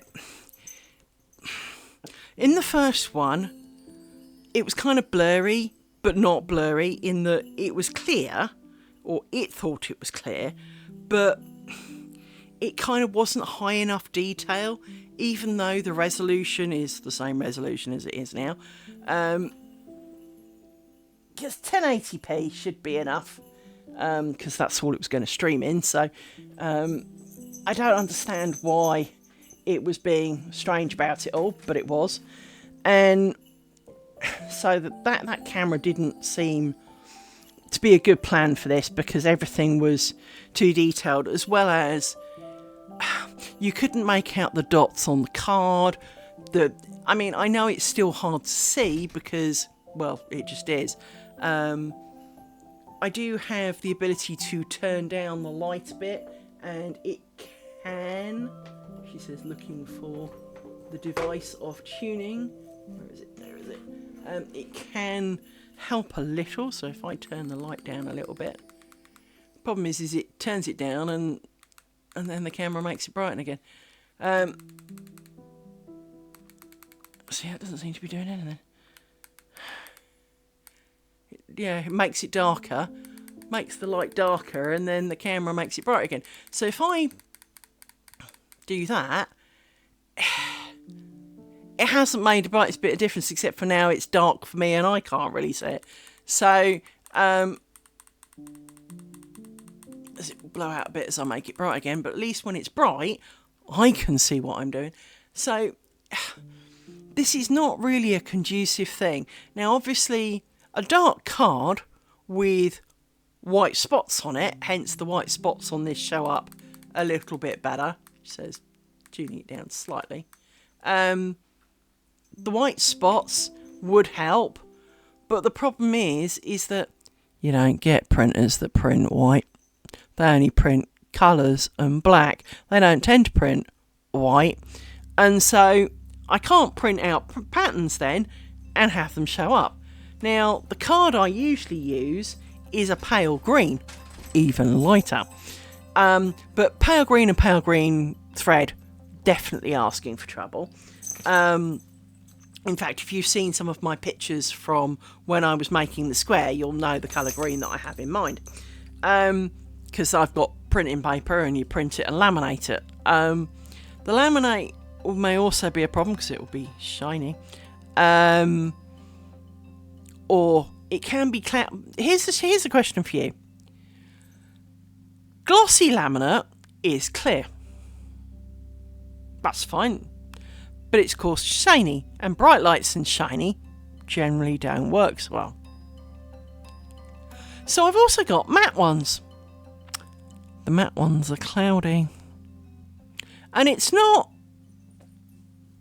slightly, it's not just because it's matte, it's not shiny, therefore... No, they really are milky coloured. So that if you, at the edges where there's no piece of paper and it's joined itself together, on glossy laminate, clear as a bell. Could stick it over your window, see straight through it. The matte ones, you can't see through it at all. It is proper matte. It is... You'll have to excuse this, but if I pick this out of the bin, it's almost as matte as that. Now, this does have in reality, I can sort of see through it, but it's almost that level of matte, of milky. I want it to be see-through and not shiny. Why is this so hard? So I don't understand why it is so complicated, but apparently it is. So let me count how many bobbins we've used. 1, 2, 3, 4, 5, 6, 7, 8. Really? I thought I only counted 7 pins. Why can I only see 7 pins? Oh, because of course there's one on the other side. Duh. How many have I got left on my roll? 1, 2, 3, 4, 5, 6, 7, 8. So I was right. I've got one more to go on this side. And then... So it's a bit wider than last time. Why wider than last time? Well, it gives you more options and choices along the way. So let's roll that up a little bit. And one more pin. I knew I'd done a couple of extra. See, this is what I mean. I can't hold a pin. I hold the end of the pin and then it just wobbles around. There we go. Poke those down a bit. Alright. It's far too short.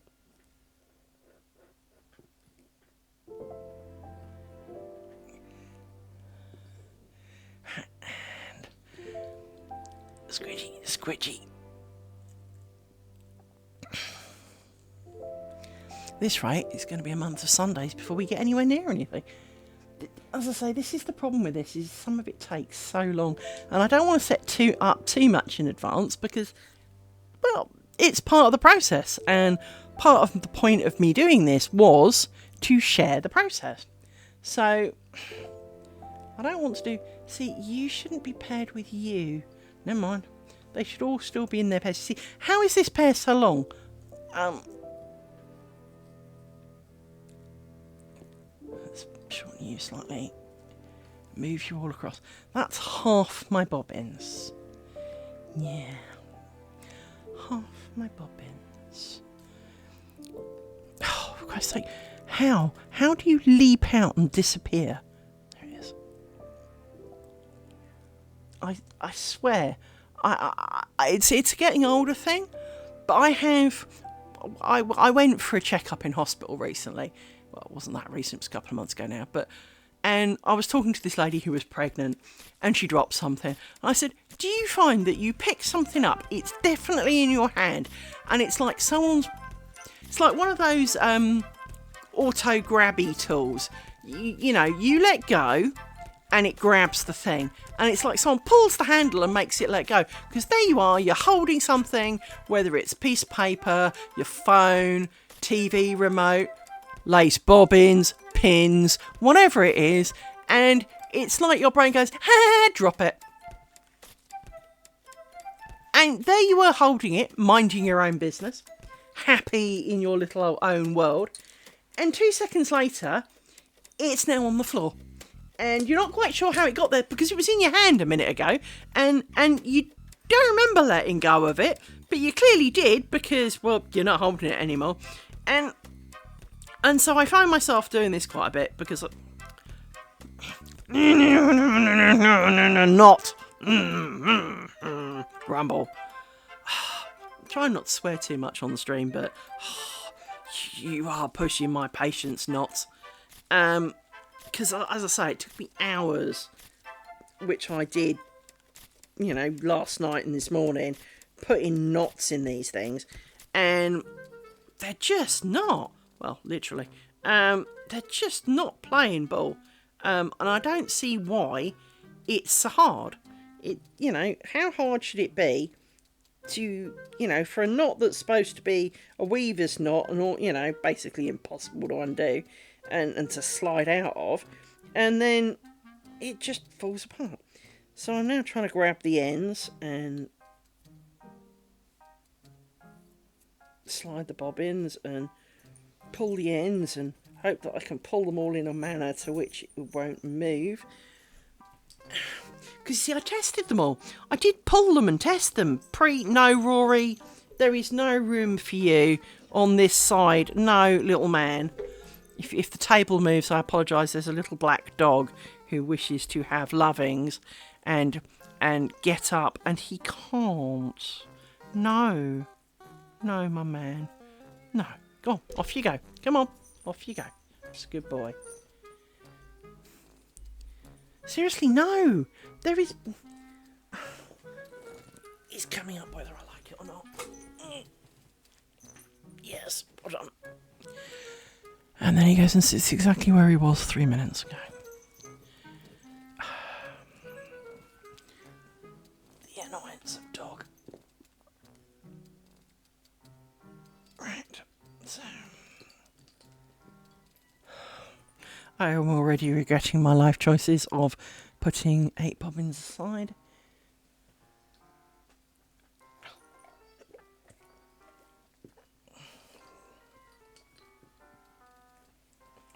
You're a bit short.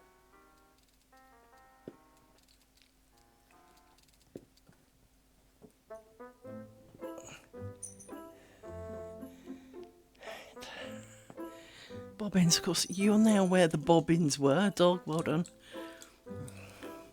Put my strip of bobbins down so I could get at them easily. And now there's a dog there. So, and all my bobbins have somehow managed to try and tangle, even though they're all wrapped up and shouldn't be able to, because I've had to move them. Dogs. These are a bit too long. Roll them up a little bit. Then they'll be too short, of course, but it's easier to lengthen them than shorten them when they're under a pin. Rory, my friend, now is not the time. No. Oh no. There's a dog on my arm. You can't quite see, but there's a dog on my arm. It's going to be on the lace pillow at this rate. Rory, my friend. Ouch! Yes, I love you dearly. No! I said no! No! Go on. No! I don't care! No! It's worse than having children. Rory, I said no! Come on! Let me sit there. Let me move so he's blocked a bit more.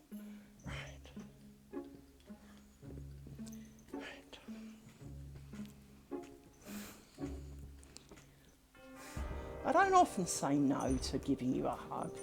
Don't act like a strop.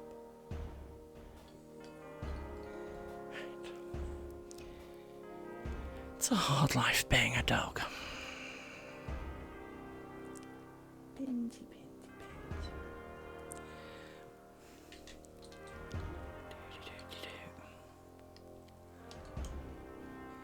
It's Tenchi. I didn't say hello to you. Sorry, Tenchi.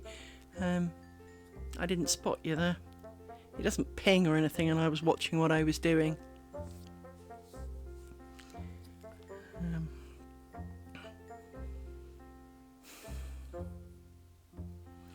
Let's shorten this bobbin a bit. I was paying attention to that and not paying attention to chat, because, to be honest, I thought I was talking to myself. So, at which point it's easier just to keep going and doing things. So I do apologise, Tenchi.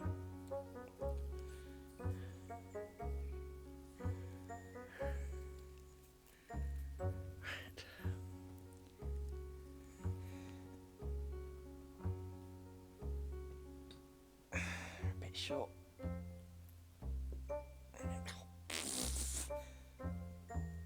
Stay on the pen. The problem is you want it angled at just the right angle so that it stays on there and you can pull it, but not too much that it's... Because if it's angled the wrong way, of course it just falls off. Not that it doesn't just fall off anyway. And now I'm not sitting where I kind of want to sit because I need to block the dog. So now everything feels at the wrong angle. And to anyone who can touch type, angles matter, as they will know. I keep looking for all the wrong places for my pins, because I don't normally have my pins there. They're normally to my right. I'm a right-handed person, so I want everything to the right. And when it's not on my right-hand side, it's like it doesn't exist, or it's just overly complicated. And yet I am pretty ambidextrous. I can do many things left-handed, and in fact some things I have to do left-handed. But picking up pins is not one of them. I am a bit of a mung bean when it turns into picking up pins with my left hand. I might as well try with my teeth. It's not a plan. It doesn't go very well.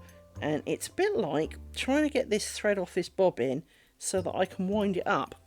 All I did was make it longer by trying to get the thread to wind it up. That doesn't make any sense whatsoever, but you basically extend the loop and then try and get hold of it. And, well, it didn't work. What I don't want to do is kind of stick my head in all of this. And this is where the different types of lace pillow really matter, because... and then that happens where the length thing comes off. When it's gone wrong, or you want to see what's going on because you think you've gone wrong, you need to get pretty close to it. But when you're on a round pillow, you are almost certainly at a point on the pillow that is furthest from the spot that you want to be. So because, like, I'm starting, it's going to be at the top of a, if this pillow was round, it would come round like that. And so, obviously you can't quite see the bottom, but let's say it stops here. This point to this point would be like the entire diameter of the pillow. And so, if you're a girl and you've got things in the way, or you happen to, say, have a body, you can't pull it closer because, well, you are in the way. And so there's only a certain distance that you can see, pretty much, if you sandwich it between you and your legs kind of thing. This is the maximum distance you can see away from you with your nose up close, because, well, you just can't, it's... While you can say bring your toe to your nose and look at your feet, if you had to keep your legs straight, the closest you can get is leaning forwards and looking. And, yes, I can put my chin on my knees, but that is still as close as my face can get to my foot with my leg straight. And the same is true with looking at lace pillows. You have to bend round the pillow. So there is a given distance that your body has to be, and then because you can't put the pillow in the joint of your legs,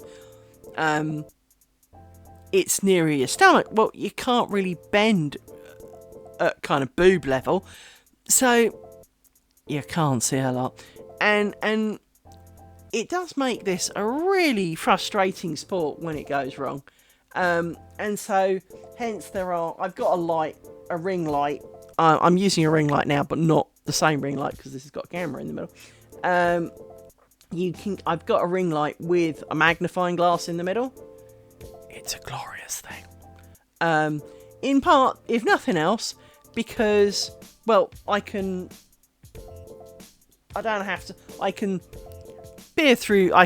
pull it down, because mostly I look, like now, the ring camera's up past the camera lens, obviously.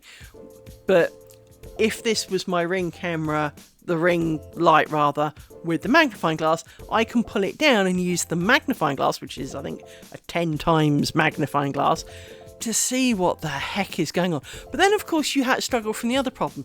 It's a bit like looking through binoculars or a telescope and trying to find one little dotty star in the whole midnight sky, and you spend half an hour wandering around going, I know it's here somewhere, because, of course, the tiniest of movements move it a long way. And and it's a bit like looking at it. When I first tried to set this camera up, one of the biggest problems I had was that it was mirror image, so that when I did this, I saw my hand on my left. Now, on my screen, I've got two views of this camera, just to make things confusing. One is the view that you see, which is this is on the right, and one is the direct view from the camera, which is upside down. And so this shows as my hand coming in from the top on the left, which... So when I'm trying to point out things on here, it can get complicated, because, yes, it's bigger on my screen, because it takes up a quarter of my screen, so that I can tell if it's in focus or not. But it's not like reversing, because for me, I get reversing, because, well, that just makes sense. But it's more like steering a boat, where you steer right to go left. It's that kind of brain fart. I want to go right, so why am I turning it left again. Because, you know, if you did that on a push bike, someone did do that on a push bike. They did make push bikes where that happened, so that you had to turn it left to go right, and everyone just fell off because it's not logical. You want to point it in the direction you're going. So when I'm doing this and I'm looking at the wrong one and I'm going, right, I'm on this bobbin and I want to go one to the right, and I go, no, what? And yeah, now you know why I'm a mess, right? So let's continue putting these bobbins, because we've been going nearly 2 hours, and all I've done so far is put a few bobbins on a thing and talk a bit about our plans. But we are nearer, I think, making a decision. We are down to final candidates. I think that's possibly, you know, if it was an interview, we are down to the final candidates. We know we are going to make squares. We know we are going to stick with the general principle of design of the kind of zigzaggy lines with a stitch in between them, and potentially stitch is around it, to make a more decoration or not. And so, you know, we're getting there. We're getting down to decision time. And if you keep an eye on Instagram and threads and stuff, by the way, one thing I should say, for those who didn't know, if you look at the about for this channel, you will see that I am on threads and Instagram, and those are the general prattlings of me, and my crafting enterprises. However, there is also my YouTube channel. Now, my YouTube channel originally was me trying to learn to draw. Yeah, try not to look at those, that's pretty bad. I only ever did one drawing that was really worth it, and it's on the wall in this house, which was to commemorate, unfortunately, the demise of my father. And I did try so hard with that, because I was getting okay at drawing mandalas with a particular piece of software that frankly did a lot of the work for you. So a bit like the lace software where you make a triangle and repeat it round 4 to get the square. This software, you set how many divisions you want, and basically you doodled in one and it drew them around the edges and all the other ones for you. So I got quite good at that, and I made some quite satisfactory ones. And in fact, some of the ones that look on the screen, or at least in the YouTube videos, don't look that good. They look a bit scraggly. In person, I am one of the ones which is kind of a light purple. And really busy. I'm really quite proud of, because there was a lot of detail in it, and I really liked how it turned out. But the one for my dad was reasonably simple. I then traced it on, I printed it, traced it onto tracing paper so that I could then draw it again onto watercolour paper, because I wanted to do it on a big piece of watercolour, and of course I can only print A4. So I'd printed it onto A4, I then kind of sellotaped it onto a light box and then traced over that, and then drew that onto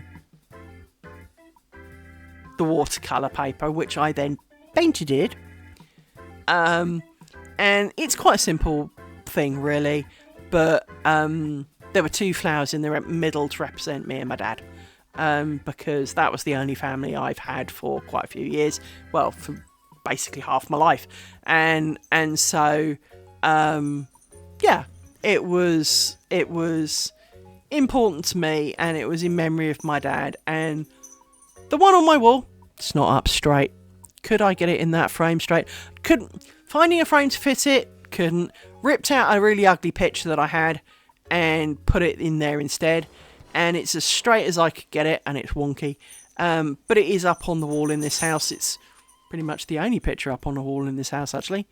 Calculation in progress. No, correction. It is the only picture up on the wall in this house. Oh, no, that's not true. There's a little kind of poem thing waiting at the door about the dog who's died. So there's 2 things up in this house. That's it. And they're both in the hallway. So, but it is there for people to see. I don't hide it. It's not, scrawled away in a bathroom somewhere. It is actually on the wall, and I did it myself. So that was something that I was quite proud of. But Yeah, I'm not an artist. Oh, and these wretched pins, they leap out all over the place. And finding the holes for them is just complicated. So, these are the bobbins, the ones with the pointy ends. These ones, the squarier, blotchy, biggy, chunky ones that go with my big, chunky hands, they are Swiss bobbins. And they were really popular around about 1920 to 1980. And then they stopped making them. To be honest, if they'd stopped making them in 1972 when I was born, that would have been spot on right for my life. But I do believe they were still being made in 1980. Maybe, maybe not. Let's loosen this a bit to make it a bit longer. So, I unfortunately have a passion for things that are, well, the more I like something, the quicker they stop making it. And I'm sure many of you have found this when you go down the supermarket to buy some food and you fall in love with some random thing they've made. Pin on the floor. Pick it up before the dog stands on it. The more you like it, the more scrumptious it is, the more that, you know, if there was going to be a religious following for food, this should be it. The quicker they stop making it. And the usual quote is, no one was buying it. And you're like, but I was buying it in my body weight per visit. How can you say no one was buying it? Got a feeling the dog's locked himself in the garden. What's your brother done? He was there, and now he's not. Where is he? Where's Rory? Have you done with him? No, he's...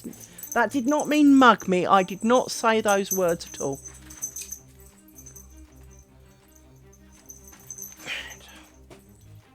Once you've got a few rows down, the bobbins are a lot easier to work with, but getting set up when there's knots in the way, and I cannot pick up these wretched pins. They're either all pointy end up, because I can see loads of pointy ends there, and all the ones that are blobby end up, I can't see any of them because it's shiny. There he is. Well, let him in then. Yeah, I apologise for that. This is normal. Yes, you let him in. Do not beat him up because you let him in. He is a good boy most of the time. No, you do not need to mug me either. Right, last pair of bobbins. Oh, sod off, dog.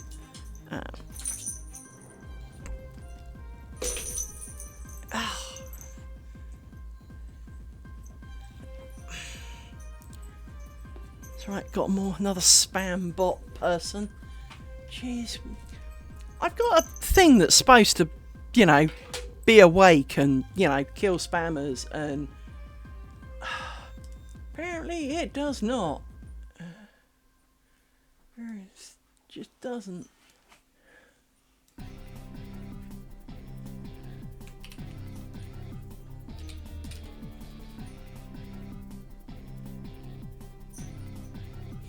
Your bits get in the way all the time. Oh, I'm glad it's not just me. Oh, I'm so glad it's not just me. Oh, you made me feel better. You do. Thank you for that, Sugar Bear. No, Rory! You're getting in the way as well. No, don't climb on me. Hang on a sec. I need to get annoyed with the dogs.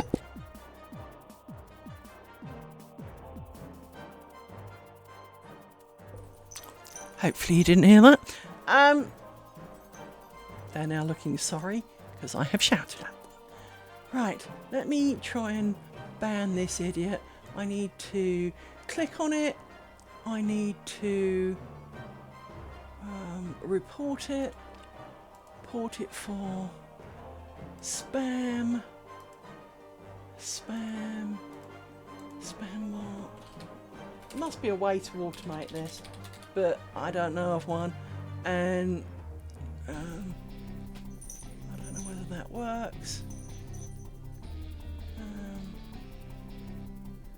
Oh, and another one.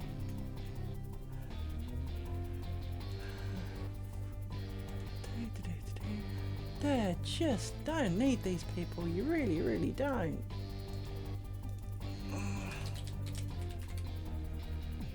Oh, you're really great. No, I'm not. You. So, let's ban that one. So it's good to know that there are people out there, that's for sure. It's just unfortunate that's 3 spammers and 2 people. Oh well. Mind you, oh for Christ's sake, woman, how can you not be able to pick up a pin? It's getting a bit busy. Off the problem. But yeah, I do struggle a little bit because I find myself talking.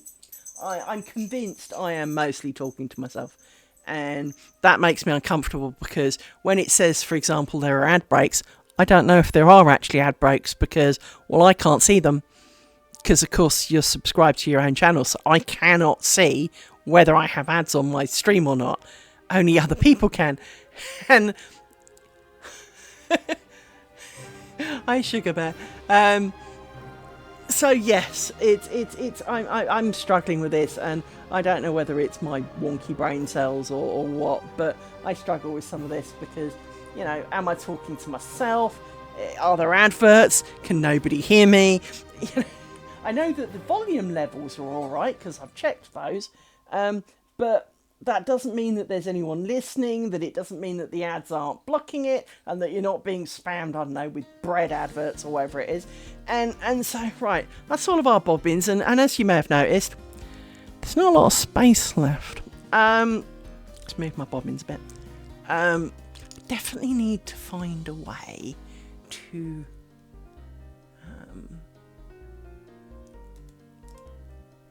because you just don't seem to be able to... Yeah, whatever. Right, let's try and do some actual lace making. And now, of course, my back's starting to hurt.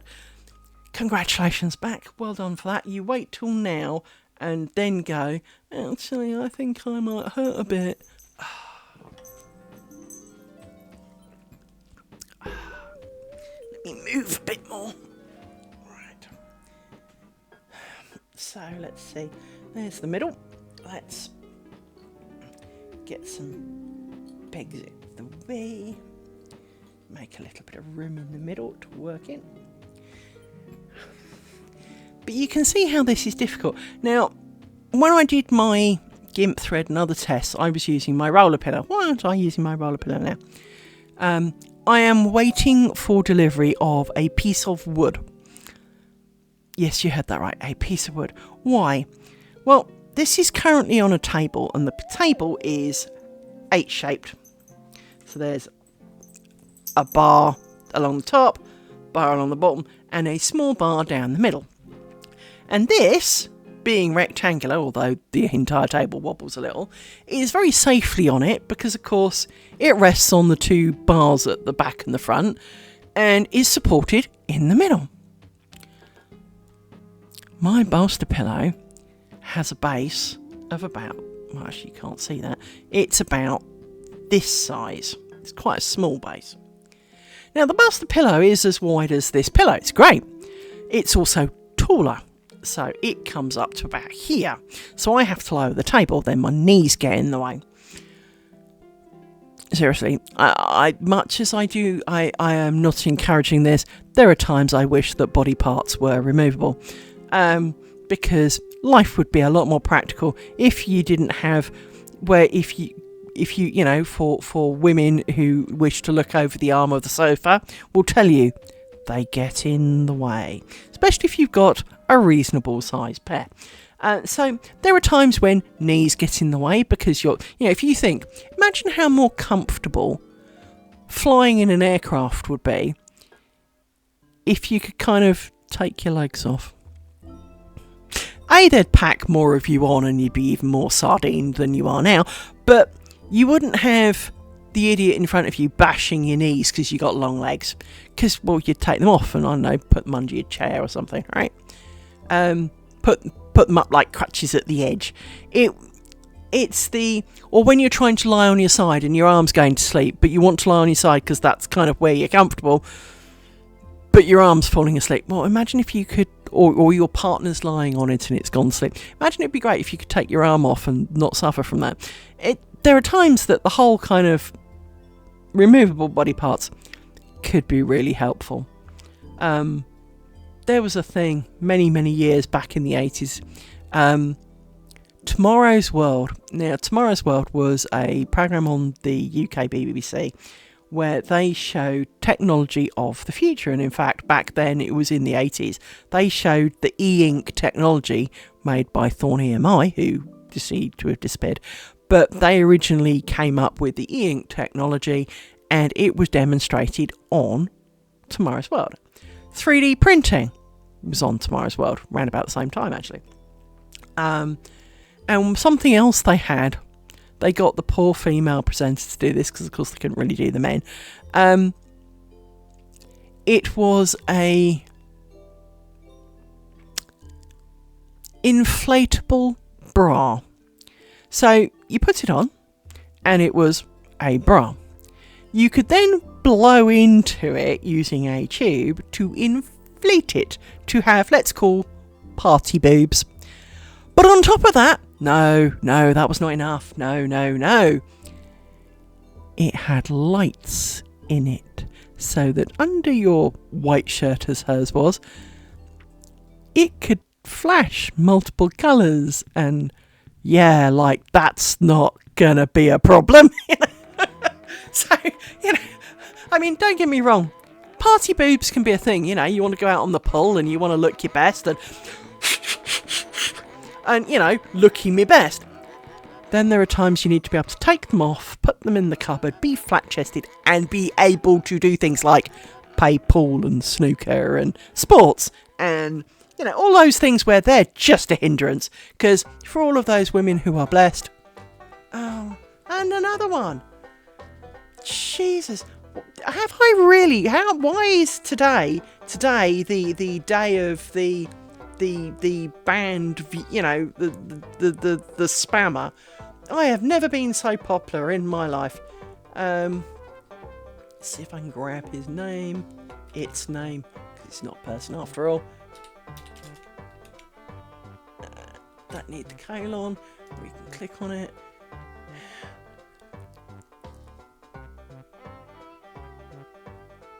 Can I? No, I can do that, but I can't do what I want to do. So I can't. You can't report them automatically, which really is kind of slightly annoying. Go. Done. Because I've got a horrible feeling that if I block them, all it does is block me seeing them. It doesn't block you seeing them. So I do have a thing that is supposed to be blocking them, and it keeps coming up with likely ban evader, comma restricted. So I don't think you get to see these messages, but I'm seeing all these idiots, and I need some manner of going idiot and watching them get reported to Twitch, because it's amazing actually. Do report spammers to Twitch. Quite a lot of people, obviously bigger streamers than me, have got this down pat and have moderators and all the rest of it, and Tenchi at some point I want to work with you. But it is one of those weird things where you find yourself going, you go to a stream and occasionally you'll see a bot. And it's always the same thing. Oh, cheap viewers, that seems to be the common one for me at the moment. But cheap viewers or, adult-related stuff and whatever. And if you report them, you will get an email from Twitch that they will look into it. And you also get a report when they've done something, and 99% of them get a long paid vacation, right? In the sense that you will get told, oh, we've taken action as we agreed, and they're being banned from Twitch. And admittedly, clearly, there are plenty to take their place, but I need some method of grabbing their names and being able to ban them. Oops, ping. No, I didn't want to do that. Somewhere down here. There it is. Should be this. Do I see them somewhere in... I've got some stuff, and I potentially can see commands, stroke, see things, stroke, stuff. So, let me see. Event log. No, that was the event. That was very exciting of it. So according to this, Authentic222 who spammed me, followed. But other than that, chat, does that let me do anything? No, I don't think it does. I don't think that does what I think it does. No, that doesn't do what I think it does. There must be a way of easily banning people. Because you can't right-click and ban them, which would be nice. You only get the same messages you get for everybody else, which is, I get a choice if I can follow it, whisper it, and give it a sub. Well, that's not going to happen. And I can report it, and I can block it. But, as I said, I don't know whether block it blocks it from my channel, or whether it blocks it from my account. I've got a feeling it's only my account, or I can report it. Well, or I get to type /ban space username. So there must be an easier way of doing that. There must be a way of having a list of viewers and... I can do it there. Or maybe that'll work. I've got a... Ooh, that actually does work. Okay. That can work. Doesn't let me automatically... doesn't let me automatically report them, but I have found a way to ban them.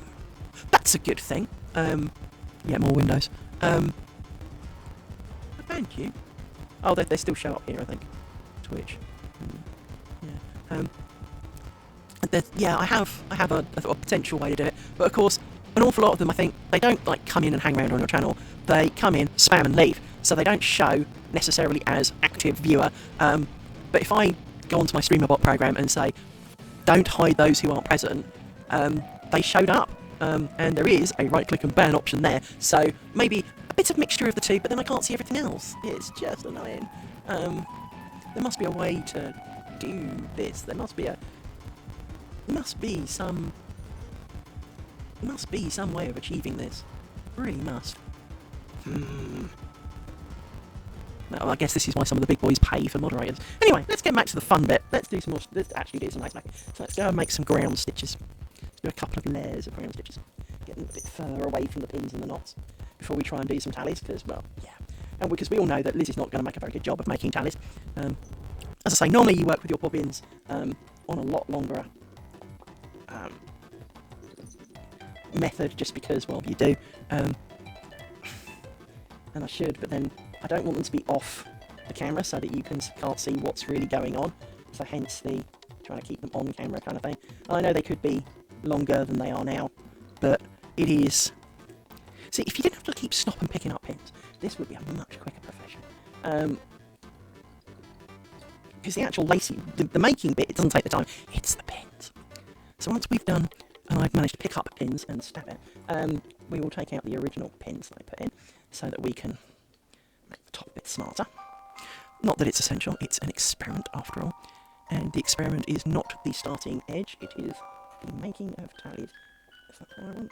Why is there a hole there? There has to be a pin there. I think that one's in the wrong pinhole, it's probably one. I think, my friend, pin, that you need to get up one. Then it looks like you're a pin short. Anyway, we shall see. It looks wrong in my head. There seems to be more outer pins than inner pins. I think I have stuff edited up. So what we will do is we will stop briefly, and we will look and see if I can see why. Because you're the last one on this side, so we can undo this, hopefully. Taking out this pin here, and then undo. See, how did you manage to wrap yourself around that quite so much? There we go, and unwrap you. See, you at the edge, I've got a feeling I didn't finish you properly. You should be there. And then another pin. I think I screwed it up. But it'll matter not so much. We can live. Actually, knowing that we need to undo this, so this is where I want to be closer, and I want to get rid of a big pile of my bobbins and all that goes with, because I can't see enough of what I want. So those two. I can't see where the bobbins... I can't tell whether a particular thread is on top or underneath. Now, I do have something weird about my vision. I've probably never really explained this one before, in that, do you remember telephone cords, the spirally telephone cords? If someone puts one of those in front of me, so like for example, if I'm at work, pick up the phone and it's like, yeah, you need to speak to the guy next to me, hang on, and I literally pass him the phone, and so the cable, and he stands up, so it's kind of diagonally going up, and it's kind of in front of my computer screen. My brain freaks out, and it can't decide what to focus on. And in fact, one of my friends has got a heated windscreen on his car. I suffer with that with his car too, because there are these tiny little lines in the windscreen. My brain's going, do I look at the lines, or do I look at the beyond the windscreen, or do I look at the lines, or do I look... And basically my brain freaks out and can't decide what it's supposed to be watching. And as a result of that, of course, this means that, well, I can drive his car. I just have to concentrate, and it makes my brain hurt. Yeah, I didn't cover this pen. That's what's wrong with those. Right. So, let's put this in a bit more of an angle. There we go. Right. Pin. I've got a pin somewhere already. And pin here. Got a pin. Back to what we were doing, which means we need to do you. The problem if the threads are too short is they also tend to then stick on each other. You need to be down here somewhere, which is kind of where we're getting at with some of these, as they are. I mean, they're not short, but they're shorter than I'd like. That's the crux of it all, I guess. And that's what matters. And I can... Oh, my neighbours have moved a bin. The dog will now go nuts. It was bin day yesterday, so...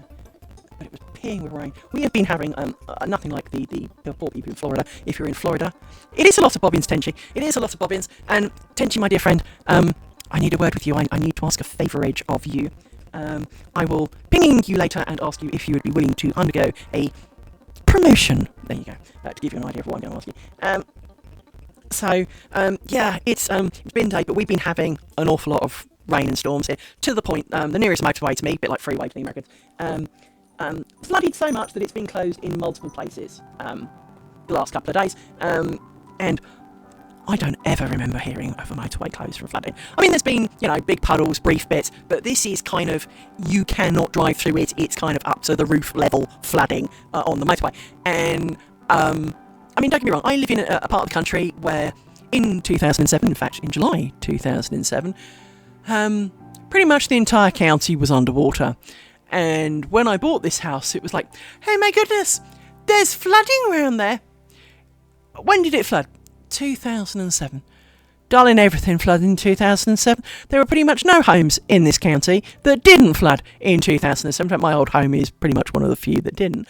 And even then, we didn't have running water so we couldn't flush toilets and stuff for nearly a month. So, we've done flooding around here. We do flooding. I live very close to Tewkesbury, and Tewkesbury underwater, as it's commonly referred to around here, it's not underwater. But to give you an idea, around Tewkesbury is an awful lot of marshland, and well, it's clearly marshland because, well, there's water and weeds growing up through it, ducks and things. And guess what? They built on it. Not just a bit. I mean, they built on it. They built thousands of homes on it. And even when we moved up here, a lot of those homes weren't around then.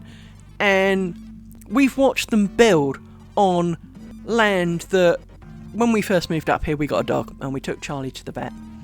And after it rained, and we really hadn't thought much about it because, it was just rain, until we got to the edge of Tewkesbury, and at a particular crossroads, I don't remember there being a lake there, or maybe I wasn't paying attention. When we got to the vets and we went round the back of the vets to park, we couldn't. It was underwater. And we'd always thought it was a bit funny because there's a cricket pavilion back there on stilts. And not just like a little bit of stilt, I'm talking 10-foot stilts. And we thought, what the hell's that for? That looks really stupid because, you've got to climb up ladders to get in it. And it was kind of like, this can't be normal. That can't be right. Yeah, and on that day, that pavilion was just above the water level, and it was like, we get it now? Where's all the... what the hell? And basically it's where... Tewkesbury is where the River Severn meets something else, and all the water coming out of Wales comes down the River Severn and ends up in Tewkesbury. And so when there's been a bit of rain, Tewkesbury is underwater. And they've done a lot of work, don't get me wrong. Bless you.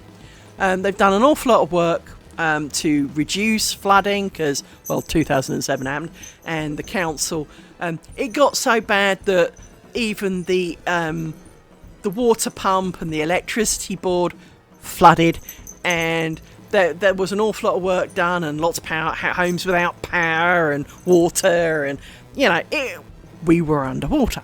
And so we are best for this. But when I bought this house, the insurance company was like, but it's in a floodplain.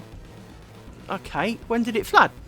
Well, it flooded in 2007. And as I said, everything was underwater in 2000. And I was really dismissive because, well, 2007, right? As I say, my old house was one of literally, it was almost handfuls. There was literally only a few handfuls of houses out of tens of thousands that didn't flood, right? Maybe even more. It's probably hundreds of thousands. I don't know how many houses there are. But let's put it this way. I know there's... The village I was living in was well, at the time, had at least 8,000 homes in it, and nearly all of them flooded. So that gives you a proportion, right? And so this one wasn't built then, when in fact it was being built at that point. So they would know what the flooding was like because, well, they would have been swimming in it when they did it. And very shortly after moving in, some 5 years ago now, I moved in, and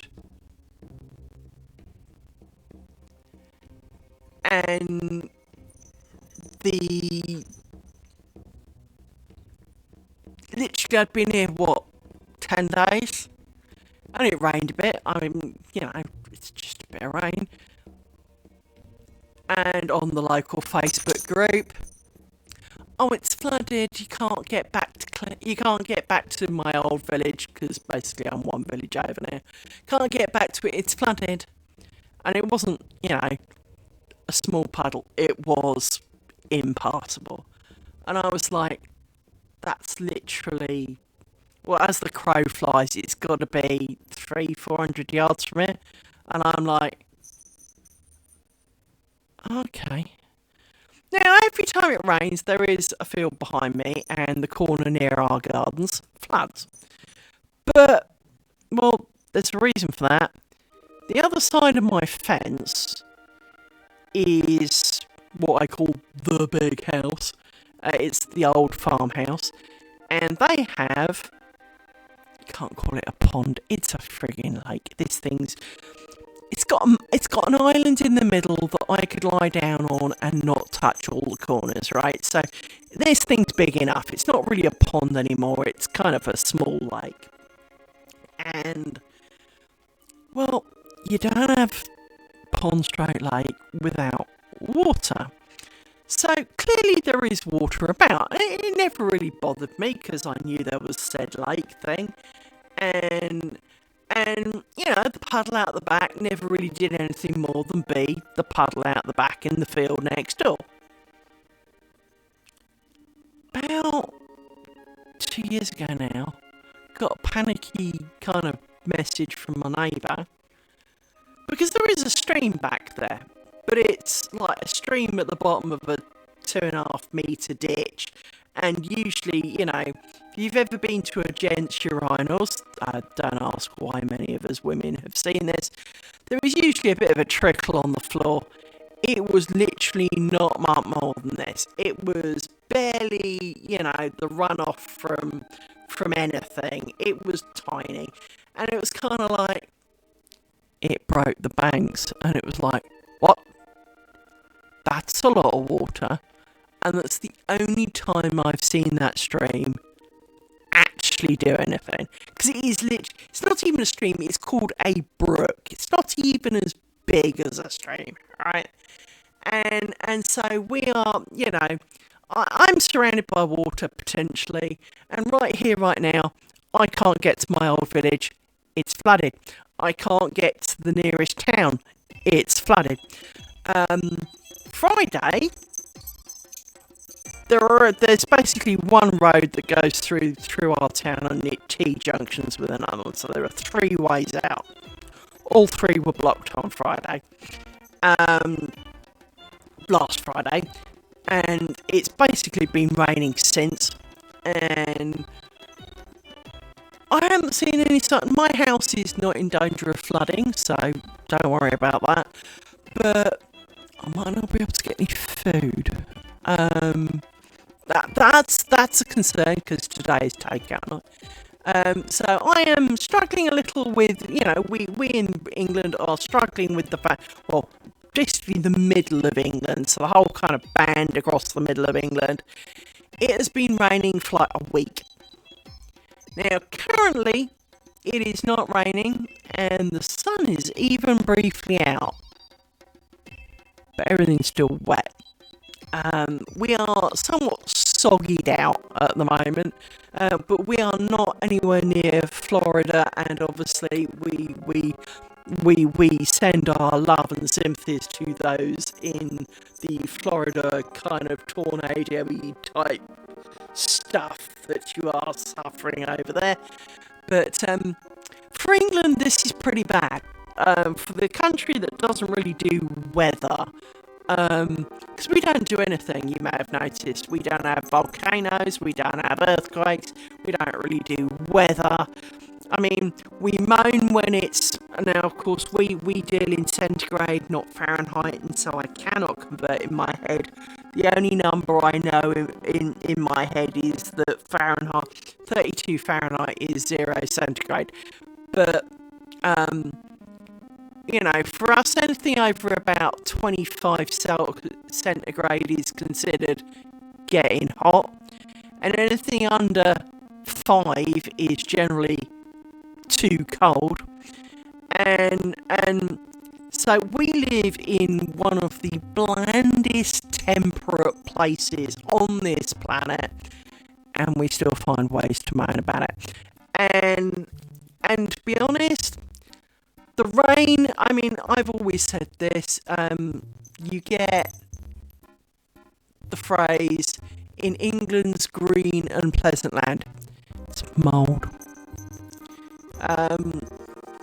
Moss and mould. It's not green and pleasant, it's wet and cold.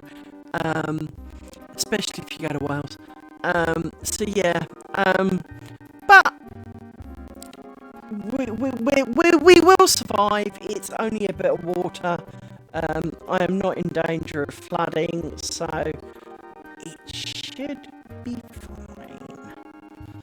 Now, let's sneak you bobbins across, and time to work down the other side. I really do need to find a way to do better with my pins.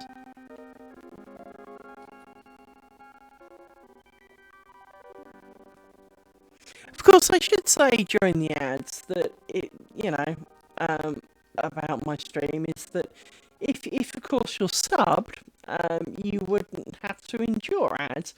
But I don't expect anyone to pay to watch me, so I'm not expecting that of anybody. In fact, I don't expect it of anything. I'm surprised you're all here. Because I'm not convinced this is the best spectator sport, but it is. I think it's one of those. It's not a spectator sport, but at the same time, it's interesting to see how some things are done, even if they're not something you ever intend to do. It's still interesting to see someone else doing it. And, it's like going to museums and watching glass blowers or brick makers or wood turners. And would you do it yourself? Probably not. There's no reason why you couldn't, but would you do it yourself? Probably not. But watching someone else and seeing how it's done, the work that goes into it, I wouldn't call this skill, because while I'm doing it and my back hurts, but let's loosen this a little bit. But it is always interesting, I think, to have an understanding of how things work. So my mother used to make me do crafty things, and I say make. If I showed even the remotest, tiniest bit of interest, I was ridiculously encouraged to continue. It wasn't, hey, can I, it's not like, ooh, could I try a piece of your cake, taking a small bite and going, yes, that's quite interesting. No. It was here's a slice. Do you need another slice? What about another slice? It was kind of manic, and my mother had kind of a very faddy, crafty habit, which is, I think, where I got some of my faddy, crafty habit from, because she would do, but I am a little bit different in that my mother would do something for ages. Well, I say ages, she'd do it for like 6-9 months. And that would be it. Never again. And at one point, she even set up a business as one of them. I think she did that one for a couple of years and then gave up. Her friend didn't. The friend she was doing it with didn't. But she did. She stopped doing it far, far too quickly. Much to the annoyance of my dad. But I am a little faddy with my crafting in the sense of I find myself wanting, I'll wake up one day and my brain goes, hey, I want to do this. And I do. I genuinely do want to do it. And then a few months later, it'll go, I want to do something completely different. And during the pandemic, I want to knit jumpers. Brain, where did that come from? I want to knit jumpers. Brain, you've never you've knitted one jumper in your life successfully, and that was under duress, and it was the biggest disaster known to knitting history. It needs to go in a museum of freaks. It really was quite something. And yet, there you are, Brain, demanding that you knit jumpers. So I made quite a few, actually. I made 2, I think I've got. I think I've got a green one and a kind of light purple one.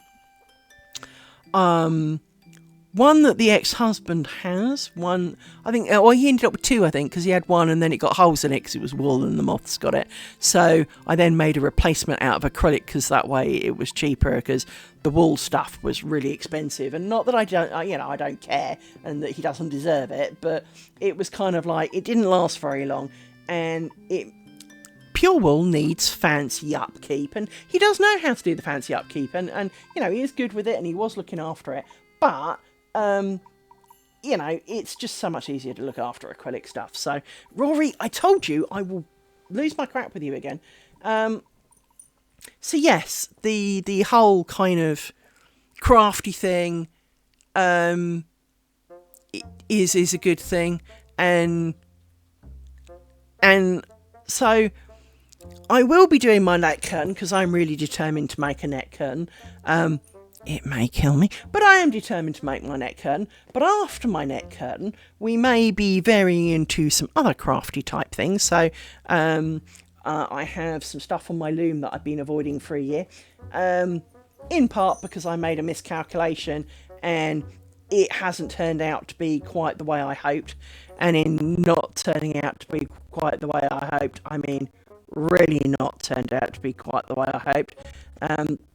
As I said the other day, the so-called details, frankly, are doormats. So, and probably even too thick for doormats. So, it is an unfortunate side effect, and it does drastically reduce the fun in making it, because, well, they're not what you wanted. They're not, it's like everything. Even, as children we do it as well.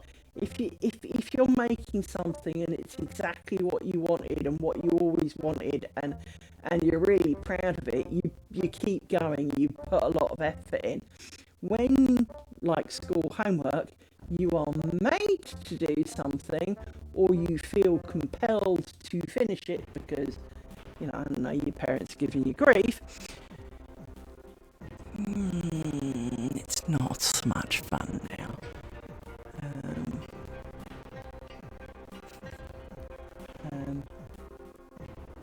So yeah, let's please down a little bit.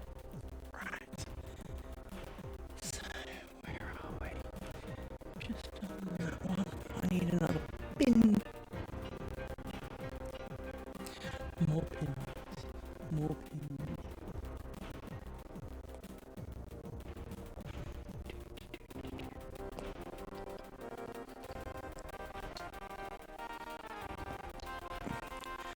Now I've got some pins there. I'm thinking of making myself a interesting pin cushion. I bought off Amazon, because where else do you get them from? I buy everything off Amazon. Oh, here's a good laugh for you. I have been quite vocal about whether Amazon Prime's worth it, because, well, you know, in the UK at least, Amazon Prime, at one point, you got free next day delivery on items of any value, and you got Amazon Prime Video, you got Amazon Music, blah blah blah blah. These days, yes, you still get, let's call it free delivery. It is free, but it's certainly not next day. Sometimes it can be 6 weeks, but it's still classed as Prime delivery because it didn't cost you anything. We get Amazon Music, but you get all of it. You have to pay money on top of it for that. That's another £8 a month. If you want to watch Amazon Prime Video, 99% of the videos, of course, are pay to watch. They're not free. And, if you don't want the adverts, that's another £4 a month. So, instead of paying your £95 a year, because that's how much it is now, now you're paying on top of that an extra £12 a month for no ads and say Amazon Music. That's another £144. You are paying best part of £1 for every weekday of the year. And what do you really get for it? Because unless you use Amazon Music a lot, and you actually listen to music, and I do need to make that clear, because obviously there's Audible as well, which of course is on top of all of that. If you use Amazon Music to play music to yourself during the day, which I don't tend to do as much as I used to, I tend to do it while I'm weaving sometimes. Well, then you don't need that $8.99 a month, do you? And I don't tend to watch live TV anymore. I tend to watch streaming. So recently I've been watching some rubbish on Netflix, and it is rubbish. It's utter shite. But I've been watching crap on Netflix because, well, I've kind of run out of stuff. But as I say, because most of the Amazon stuff is, well, I know you've paid £95 a year, and the reason that, because originally Amazon Prime in the UK was like £30, and that was for free delivery. And then they merged it, and it was suddenly like £72. So 40 odd quid of it was for Amazon Prime Video, when they merged from Love Films or whatever it was. And I didn't watch anything on it then, because it was just full of crap. And anything that I did want to watch was, oh yes, madam, that'll be £13 for that film. Well, I fucking buy it for $9.99, so why would I watch it on your streaming stuff for more than that when I can buy it today, have it arrive tomorrow for $9.99? But I don't tend to do the watching of DVDs and videos anymore. I've got a pile of them in this house. I don't have all of my collection here, but I do have the ones that I like here. But at the same time, well, Harry Potter's not free, even though I've got like 90 copies of Harry Potter, or it feels like I've got 90 copies of Harry Potter. I think I've got 3 different copies of Harry Potter. I've got a limited box set, which of course I haven't opened. I've got a normal box set, and then I've got a extended edition box set or something. Anyway, I've got the ebooks, I've got the audio books, I've got a different version of the audio books. I've done Harry Potter, but it is one of those kind of things is that I do listen to audiobooks. I definitely do that. I tend to do that. I have it as part of my bedtime routine. I go to bed and I tell stupid face that I'm going to bed, and I call her that because she's listening, and tell stupid face that we're going to bed. She turns all some lights off. When I get to bed, I tell her that I'm in bed and that everybody's got to settle down, and she sets the house alarm and turns off all the lights downstairs and sets, just the lights in my bedroom, just so.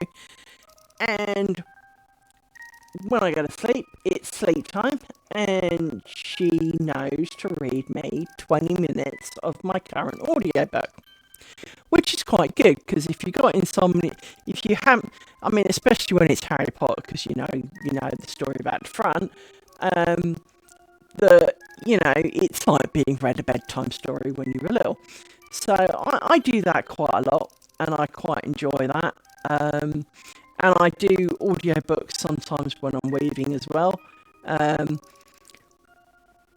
Some of them are better than others. Now, there was one audiobook I was listening to. It's a really good book series, which is Schooled in Magic by Christopher Nuttall. It references Harry Potter, it references Star Trek, it references Star Wars, and a couple of other things. It is set in current times. Or more current times at least. It's not ambiguous as to when the time frame was. It is very much set kind of nowish. And the general premise is a person like you or me, kind of fed up with her life a bit, walking back from a library, feels like she's falling, but doesn't actually fall over, but finds that when she opens her eyes, she's not where she thought, because she's now in another world, and turns out the world has magic, and there she is at age whatever, 16, 14, 15, whatever she is.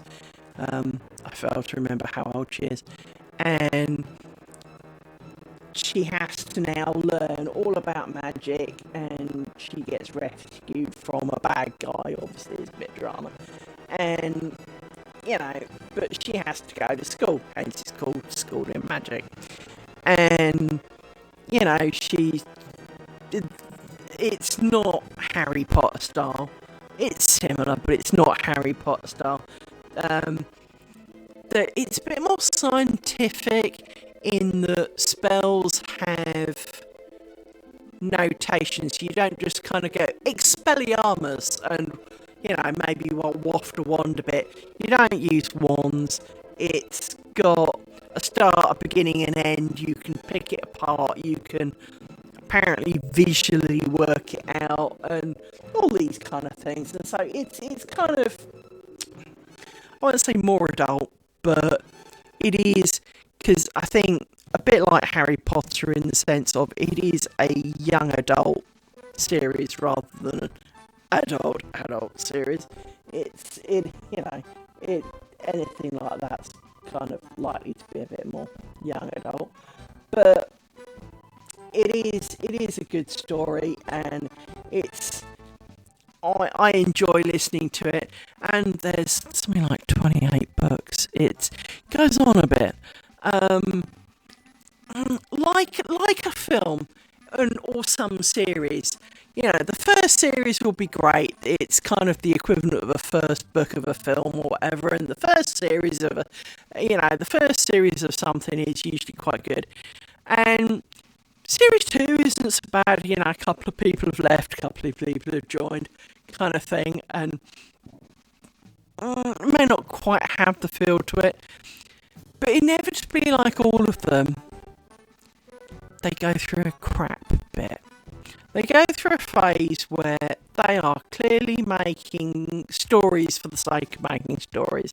And it got a little that way in the School of Magic series, is it in the... I think it was around about, kind of book 20-ish. The story seemed a little bit kind of forced, in my opinion. It didn't seem a natural progression. I mean, bit Harry Pottery style. Most books were about a year. Not all of them. Most being the appropriate word. Or appeared to be approximately a year. Maybe it was like 6 to 9 months. But the first few are her going through school. She then leaves school, and the books continue, which is quite nice, because obviously, with Harry, they did kind of one chapter of, hey, 30 years later, he's been married, he's got some kids, they're going to school, and here's a few things about some of the other people, ha ha ha, the end, right? And instead of doing that, they continue on, and her growth in this world. And there are some bad juju going on in her world, and she has proved, because she has seen our world and some of the things that we have in it, she introduces and uses some of the ideas. So, for example, she helps them invent the steam engine, a printing press, and stuff like that, so that books can be more readily available for people, that they can afford them. They don't need to have, big families and mega libraries, and so an awful lot of these things, kind of practical, to be fair. But as it gets on, it does get a bit silly on occasions. So, for example, she meets, at one point, some old crone, who's quite evil. She really, really is something special. I mean, she'd given my mother a run for her money. And so she basically does a nuclear bomb on it. Now, we all know that nuclear bombs are bad for the environment and all of the around us. This seems to not necessarily apply so much. But she basically nukes it. And she can't tell people how that happened, because obviously, people might copy her, and then they'd all be full of nukes. And it did get a little bit, I won't say samey, because obviously it's a bit like hospital dramas to an extent. Of course, there's some similarities between. But some of the things, it was almost like, didn't you do that last time? Wasn't that in an earlier one? It felt like the ideas had dried up a bit. But I think it was book 24 or something, I thought was the last one of the series. Because the man who saved her from the bad guy in the very first book doesn't make it so much out of the book. Let's leave it at that. And so I really thought that it was kind of done, that we'd kind of gone almost full circle. There's been a few more books. Now, I haven't read those books yet, and I'm a little bit concerned because, well, the story felt kind of done.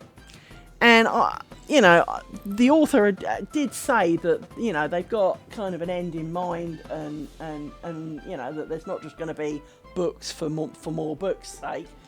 But I thought we'd got there. I thought we'd done that. So, little bit concerned about these later books. They're not out on audiobook yet, so I haven't done that. And when they do, that might be a time to listen to them while doing something else. It is the kind of thing that if I was making some lace in the evening, I've either got some TV on to ignore, because I do that a lot. Apparently that's an ADHD type of thing to do, is to put the TV on to ignore it. But so that there is a sound in the house to kind of distract you. I've always done it. I've always done the have sound in the house, because Miss Sensitive to Noise here will hear a fly flap 100 miles away. I've got to have something so that she doesn't twitch all friggin' evening. Because if she twitches and starts off and barks at the invisible or semi-invisible, i.e. it's a fly and no one else can see it, he starts off and he then leaps up to protect the universe, because he's generally quite quiet, and because he is a good boy. I'm sure I've told you I have nicknames for them. So obviously I have Rory and Amy, the Doctor's companions. She is Amy Winehouse because she whines and sings and howls and roos. I know I'm talking a lot on this video. Well, so does she. And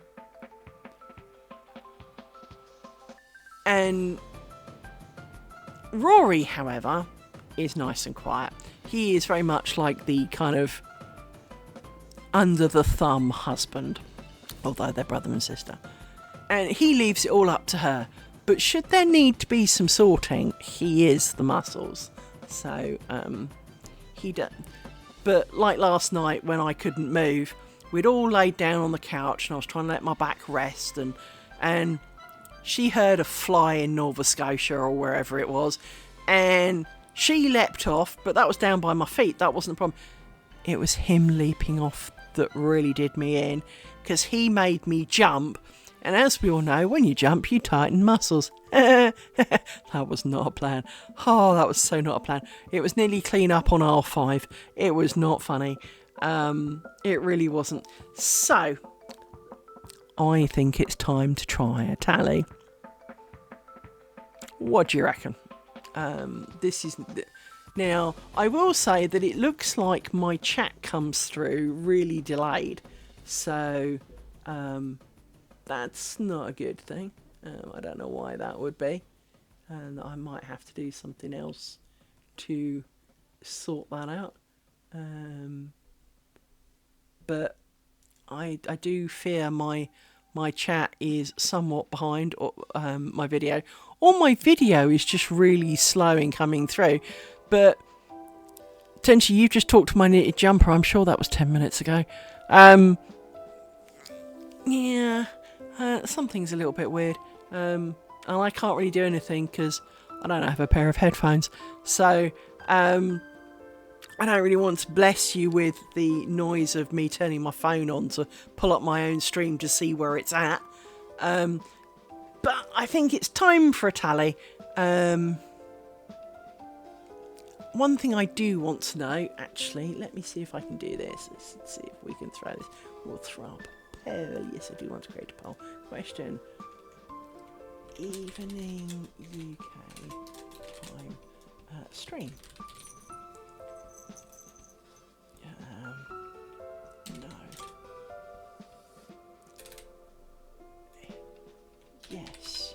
Let's say 4 to 7 p.m.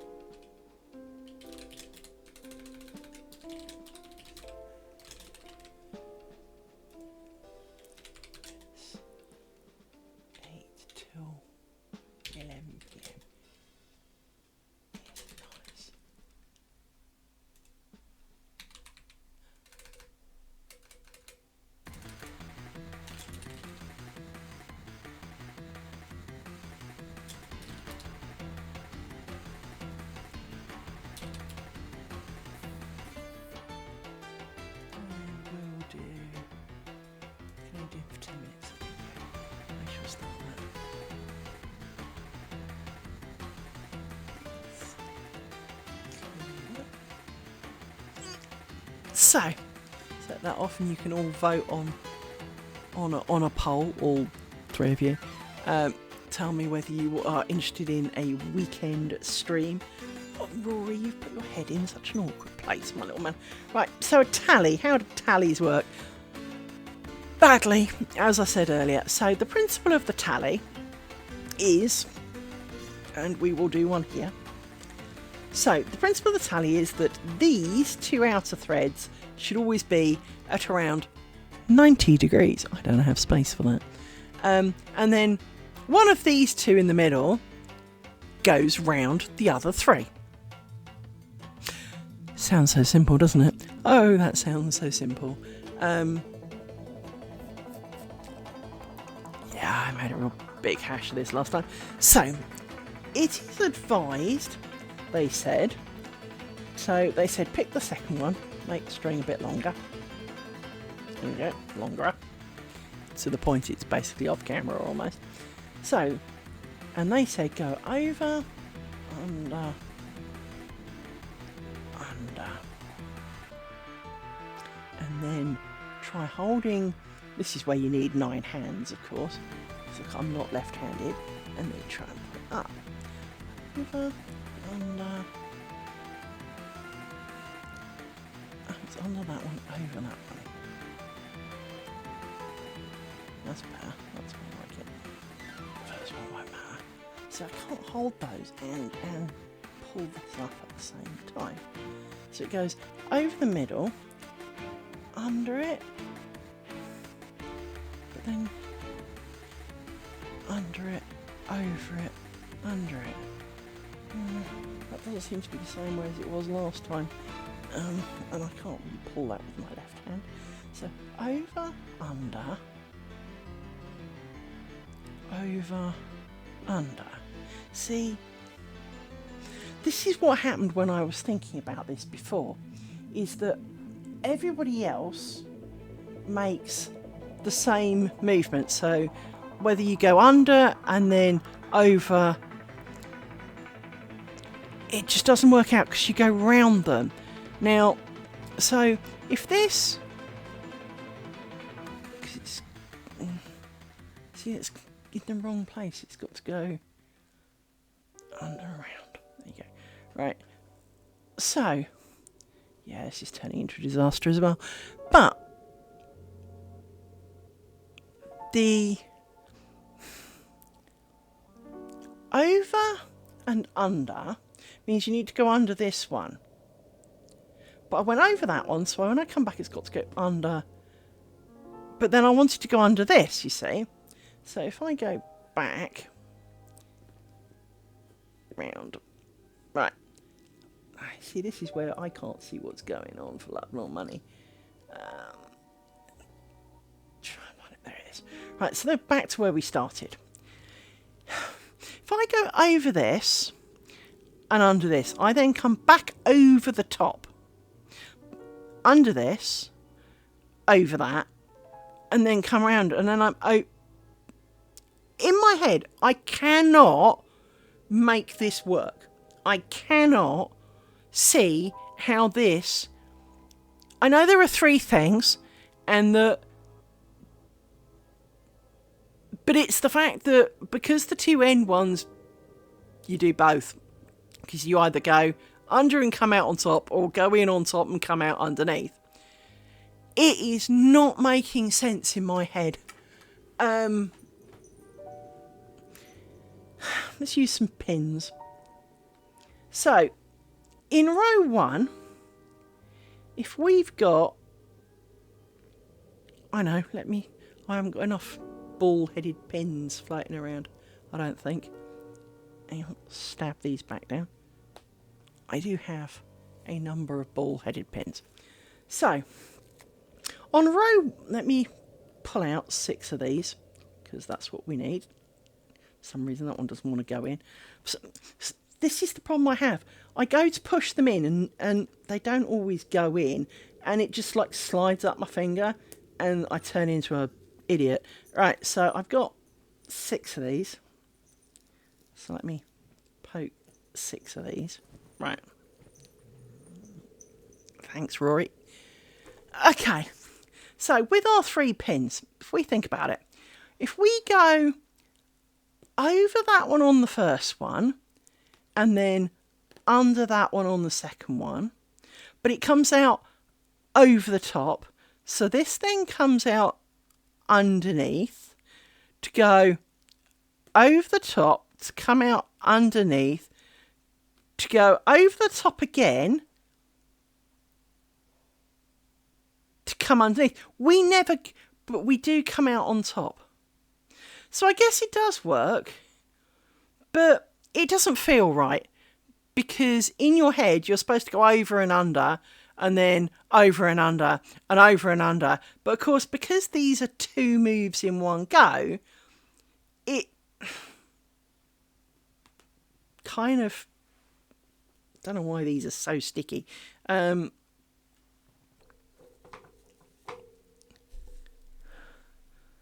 isn't a plastic label under there, that's for sure. So yeah, it doesn't feel like this is working. I know why it was such problems, because I was pinning it through the piece of cardboard, like an idiot. So if this goes over, under and over, so you've now got to go under, over and under, to get back to the start. And it's just making a big, long, tangly mess of... See, this is where I got into so much problem last time, is that I can't hold these at 90 degrees and pull on this, keep this flat, and... Oh, fuck off with the spam. Jesus. Report idiot. Spam. Spam. And bot. And...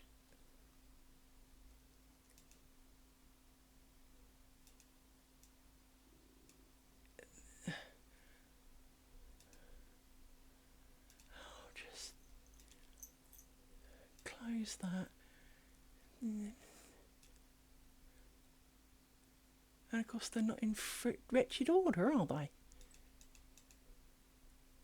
That thing that I found where I could get rid of them doesn't show this idiot, so I've got to do him. I've got to do him by hand anyway.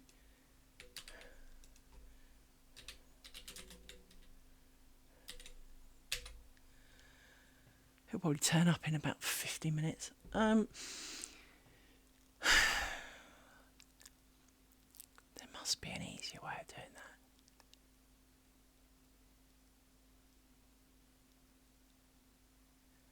There must be a way of doing that. There really must be a way of doing that. And why is Nightbot not flattening them more than they are? Because...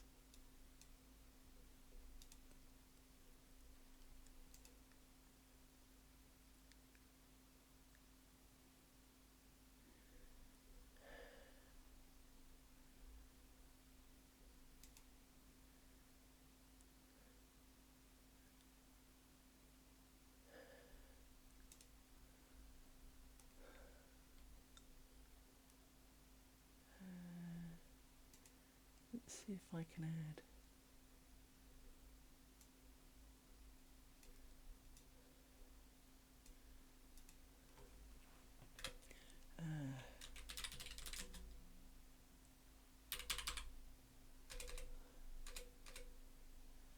What are you doing? I'm pressing backspace and you're adding letters.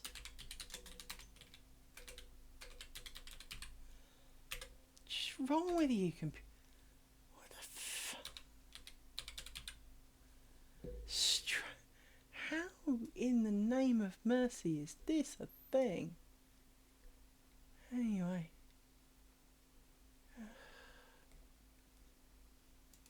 I'm not so sure that's gonna...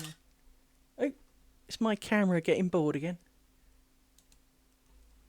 You just made funny noises. I saw you. I heard you. Okay, let's see if anyone... Nobody voted. Excellent. Well, that's helpful. Thanks, guys.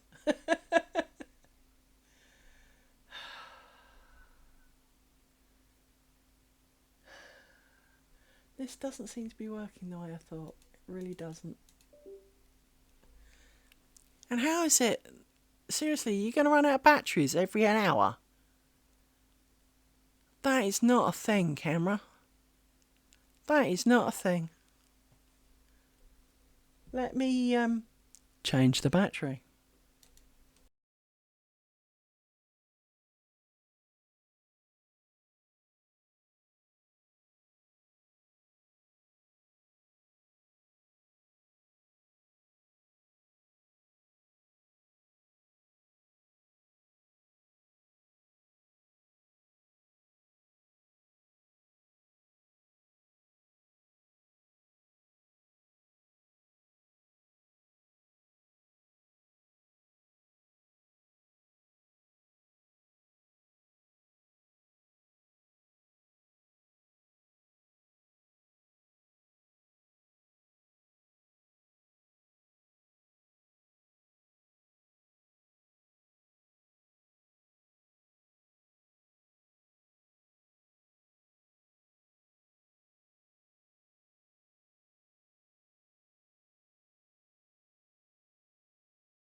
Back again.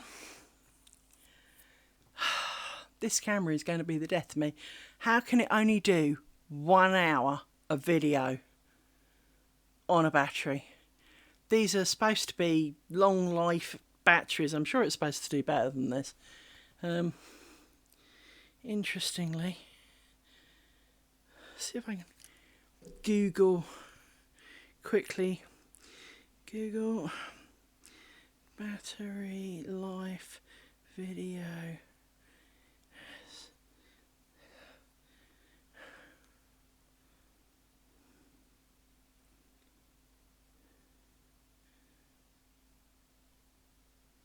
Apparently it's supposed to last 1 hour 40 minutes. Well, this ain't.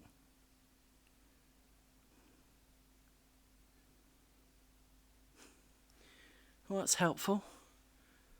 I have to see if I can find a way of plugging it in. But that doesn't seem to really be a power thing. There isn't really a power thing for the camera. It's not that sort of camera. And I don't really want to pay for another one. But we can do that. I'm sure we can work something out. So, we have... See, this is just turning into a colossal, huge, ugly... See, that's somehow not right. And I can't see why it's not right either. Okay, it goes... I can't go round this bobbin somehow. Okay, round there, up there, under there. Don't think that's right. No, you went round there the wrong way.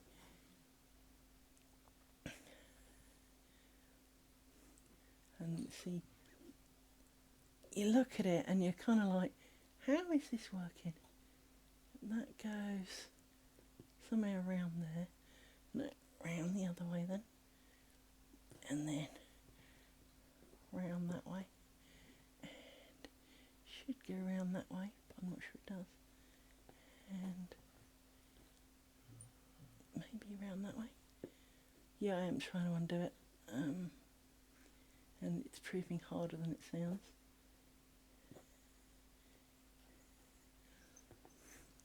There. Get in there. Get in there. Utterly get in there. But my back is beginning to go. They make tallies look so easy when they do them. And I make it look so incredibly not. Because I seem to be terrible at it. Right, so we're back to the start. Phew.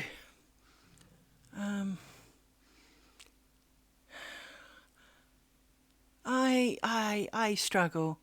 I am struggling with that. Um, much as I do think some flowery corner piece. Let's not do that for the neck curtain. Let's leave that for another day, because clearly I suck hugely at this, and I need a lot of practice. And while making a neck curtain would give me a lot of practice, I don't really want it to look like it's been chewed by mice. So I really don't see how I can be so bad at it. But I clearly am so bad at it. So if I go under that, over, round and under. So I go under that, over, round and under. Over that, under, round and over. Over. That then comes... See, I'm back again and my brain is not making this work. And I think this is why I suck so much at it. Because even though we proved that you go under and over and round all of these things, it's not working, because you should go two directional over this one and swing around the two end ones, right? So if you go under this, it comes over and under that. Over that, that's fine, that makes sense. Under, over that. But then under that, over, under, over, under, over. It does work out, but this is what it's like in my head all the time, by the way, is that something that is really simple, which is, if these things were out on prongs, just wind it round like this, I could do that. But because I've got to lift them, because I've got to go, and my brain is conscious that I need to go, and then once you've done a whole pass, you need to pull this thread up and make, to make it all snug and fit proper, and these have got to go out wide enough to make it wide enough. Well, but if these are supposed to be at 90 degrees, well, 90 degrees is about there. I cannot physically hold those two bobbins still to allow you to tighten them and still do something with the other bobbin, because I've got no hands left. And so I don't get it. They make it look so simple.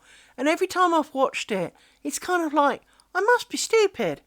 And then I go to do it, and first of all, my brain farts and refuses to make sense of it.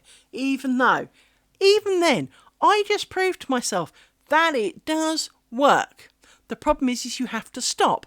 And by stopping, my brain farts every single time and then does something different. And then it looks funny. And then it's not wide enough apart. And it just... So we're not doing tallies. I don't care how good they are. I am not doing tallies. I suck too much at tallies. We are not doing tallies. Stuff that idea entirely, absolutely, and forevermore. I will... Oh, it just needs practice. Yeah.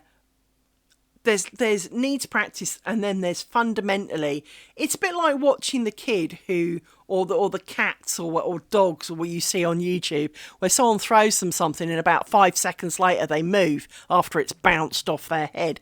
And that's how my brain feels with this, is that I go and do it, and yeah.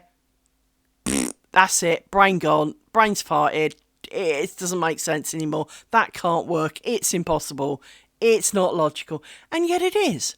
Because if I go under this one, over and under, under and over, I then am back where I started, right?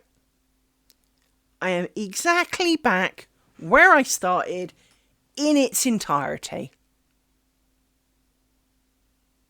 So why is it then that if I so much as touch these, my brain will lose all comprehension of any of it, and it won't work? So if I tension these up, they're roughly in the right place, and I try and lay my fingers on it, and I tension it a little bit, and then we need to go up, under and over, under. See, I went under that now, and it's not supposed to be an under, because you should have gone...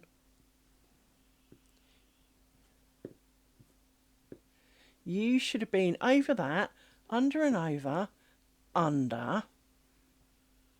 That makes you over and under, which is different from last time, which makes... Yeah, that's different to last time. That is different to last time, because we went under to start with, and we should have come over. So if I go wind back... So... all I know is I'm tying this one in knots. See, I can't tell where I am, because all I know is it's twisted. And then you got that, and then you go. So it's supposed to go over that, under and over, but now you're supposed to go over, and that can't be right. See my problem? My brain, it worked. It's like those frigging knots. It worked the first time and isn't working the second time. So it goes under, over, under, over, under, over. But now it can't start in and over again. Whereas everybody else's does. How does that work? Because I now can't go over because you came over the top of that one.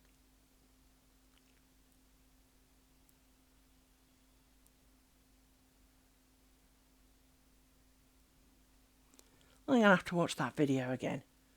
Because this just should...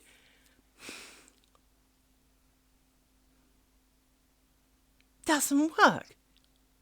See, I knew it didn't work, and it doesn't work, even if you break it down. So you go over, so you have to go under, which means you come over, which means you go under again, which is not what you want. You want to be going, oh no, we went over the first time, that's fine. So that's over and under, and back to where we started. Okay. Tighten this shit up, hang up. Tiny. Bring it up a bit, because you need it near the top. So we're back where we started. So over, under, over, under, over, under.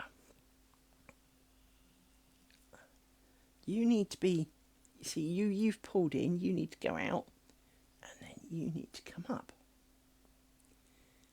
You see, the problem is it doesn't stay out, and you can't put pins in it, because, well, then it can't move. Although you could probably do some temporary pins, that might help, but they need to, maybe 90 degrees is a bit much. I know one thing that's possibly not helping me at this point, so let's think. You were going to go over, so you should go under that and over it.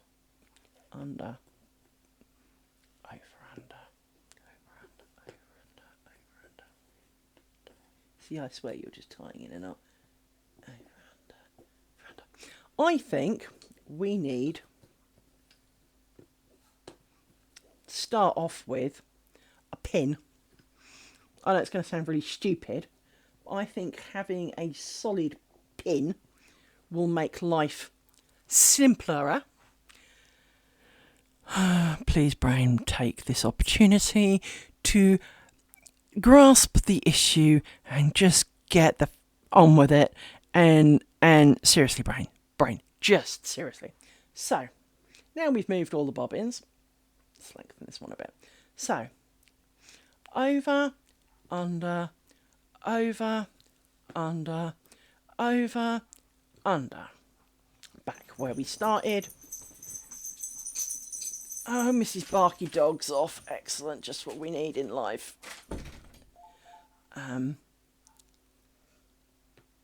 Mrs. Barky Dog, let me explain Mrs. Barky Dog. There's a house who lives in next to the field behind me, and Mrs. Barky Dog, shock, has got a Barky Dog. Now, it's the size of my shoe. It's called Bailey, I think. It's a little white fluffy thing. And she has less control over that than I do over the weather. The other day, she was leaning on her gatepost and making me feel very good about myself because she was not at her best, shall we call it. And Bailey, Bailey, Bailey. That's all we heard for nearly 2 hours. And this little fluffy piece of crap thing was tearing around the field, completely ignoring her.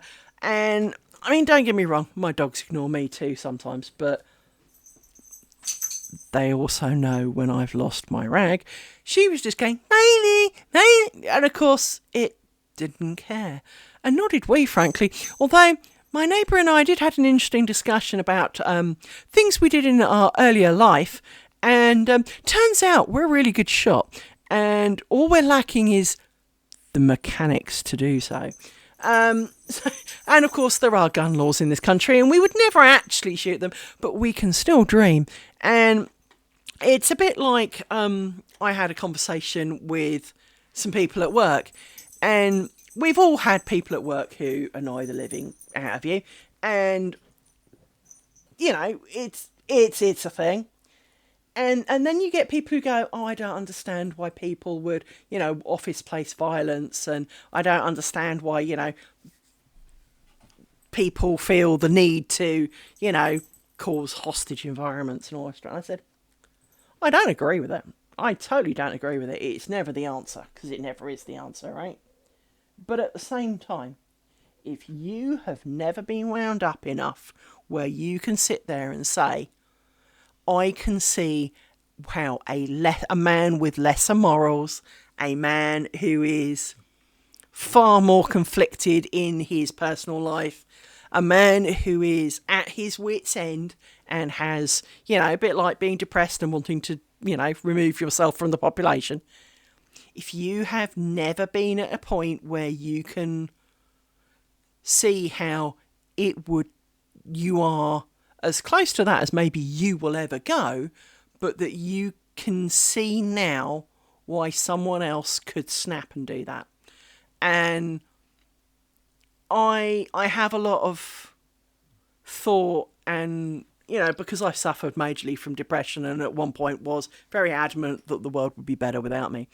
And so I do understand that problem. And I also understand from, I won't say voices in my head because I don't have voices in my head, but I often say my brain will come up with ideas. My brain this, my brain that, because it does. It is like a second person inside. It is the oh, I sewed 2 pieces of fabric together and it doesn't look like the dog chewed it. I must make, the next royal wedding dress. No, I couldn't. Well, technically I probably could, but no, I wouldn't.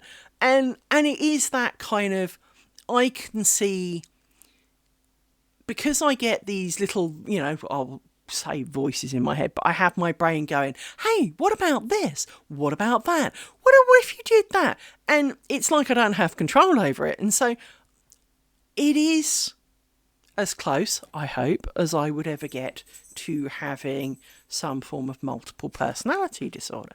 But there is the part of you that goes, so how close am I? How close am I to that question? And I think for an awful lot of people and in a lot of situations, if you have ever really struggled and you're sitting there thinking, everything I do today turns to crap. Everything I touch is a big monumental pile of poo. None of all my friends are fake. All my family are just, the only reason they speak to me is because it's biologically required of them, And you're sitting there and you're really having a down day. If you can't understand why someone else might make the decision that today is the day, you aren't there yet. You really aren't. But and don't get me wrong, I hope that people don't get situations like that. But I find myself, when I look at this and my brain farts, and I get really frustrated with myself, and I wonder if this is people like trying to talk to me and explain things when my brain won't get it. Because clearly my brain's not getting it. Even though this one is looking betterer, need I say it, than some of its predecessors. Over, under. It's not looking good. I wouldn't go that far. And I really do need 19 pairs of hands for this. But let's because that is not firm enough at all. But I can't hang on those and pull on this a bit to go up. Oh, well, see what we're doing. Anyway, under, over, under, over, under. It'd be so much easier if I could kind of hold those down a bit better while I was doing this, because I can't keep the pressure on it.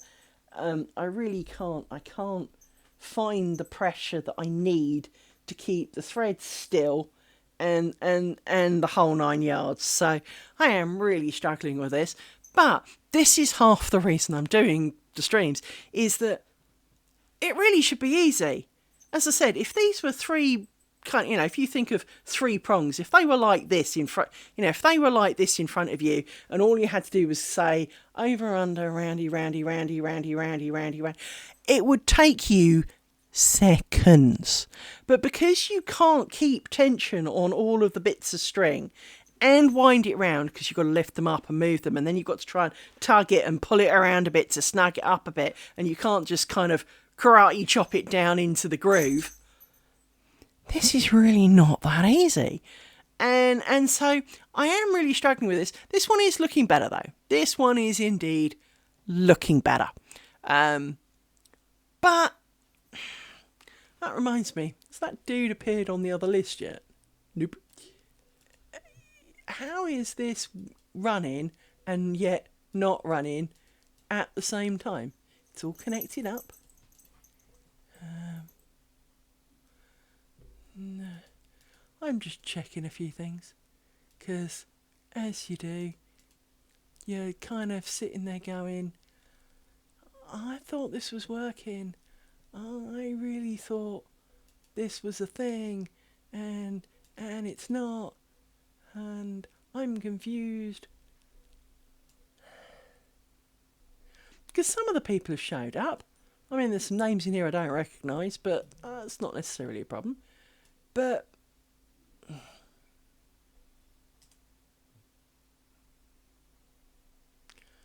yeah, I'm confused, my friends.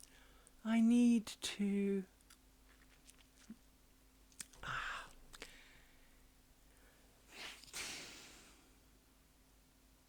Ooh, a follower. I have a follower. Wow. 100 IQ. I like that. That's a good name, that is. I won't tell you what my IQ is, though. Let's just put it this way. I've got a few more. But it's a good name. I do like that.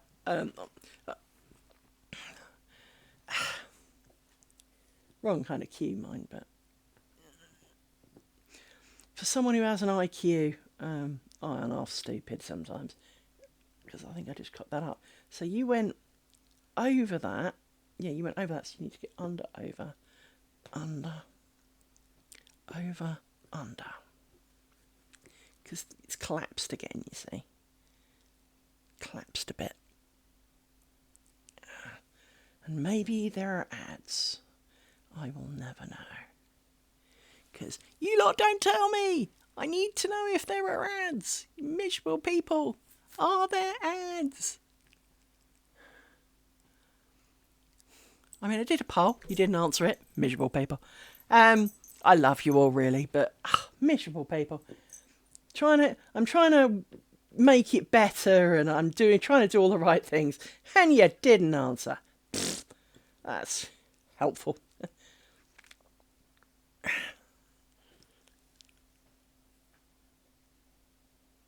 Well, this is looking almost like a tally. Dangerously like a tally. I mean, I'm not quite sure how big and long I wanted it to be, because I forgot to count the holes, so bear with me while I count some holes. So if it's 2 of those, and I was going to have, and so I needed 2 more, that takes us down to there. So this is the other problem. How big a tally should a tally be? And I think the short answer is I'm going to make it 2 pinholes long and have done with it. And then I'm going to faff around it a little bit because it's going to be a singular tally, not a flower of tallies or anything else. Because, well, I need to kind of calculate. Amy, stop trying to help. I need to understand a little bit more once I have actually got a tally that so you're under, so you're over. Yep. Pull and lift a little bit. Hold you down. So that's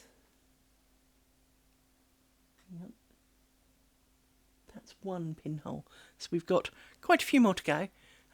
And obviously people normally do quite a lot of this. So, but yeah. So over, under, over, under, over, under. Pull and lift. Over, under, sod off, over, this is complicated enough without you, under, over, under. Pull. See, when I pull it, it looks almost, usable. And then I just need to snug it up a bit. And then I need to make this a bit longer because I need a bit more wafting room. This is hard going, guys.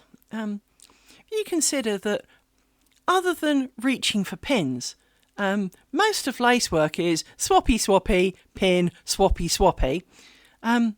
This is hard going. And because I'm having to sit at a slightly awkward angle, thank you, dog,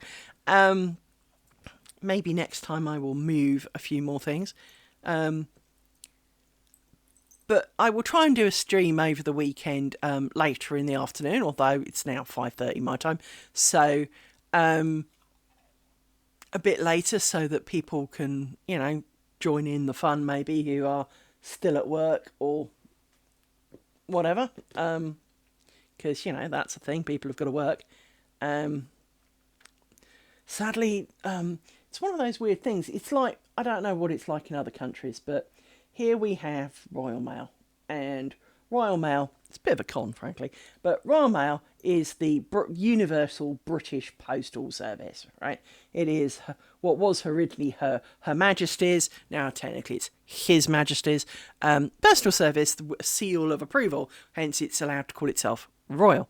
It's a bit like champagne. Champagne only comes from champagne. You're not allowed, anything else is fizzy sparkling wine. And Royal Mail is allowed to claim the royal credit, right?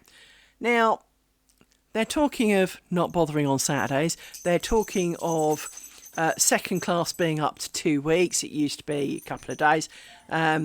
First class sometimes was same day. Not you're lucky if it's the same week now, and it costs you a small fortune. I remember as a child. First class stamps going up to 10p.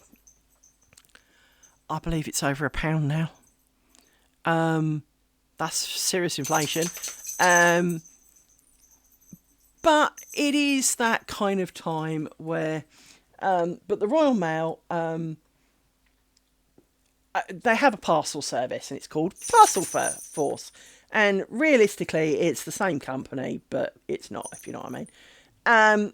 And Parcel Force are somewhat well known for one small issue in their business practice, which is they only deliver 9 to 5 Monday to Friday.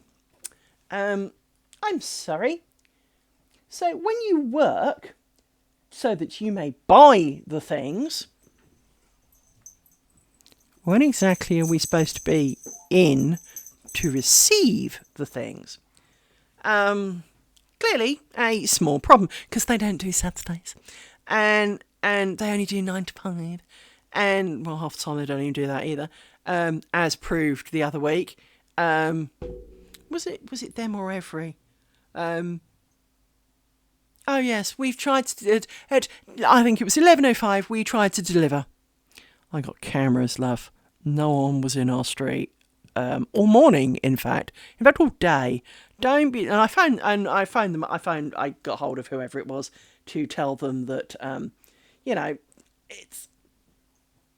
it's fine, but don't be telling me that you've tried to deliver when you didn't, because nobody came. I've got a dog who will tell me if you've even entered the county, frankly. So let alone our road, and there's only 3 houses on it.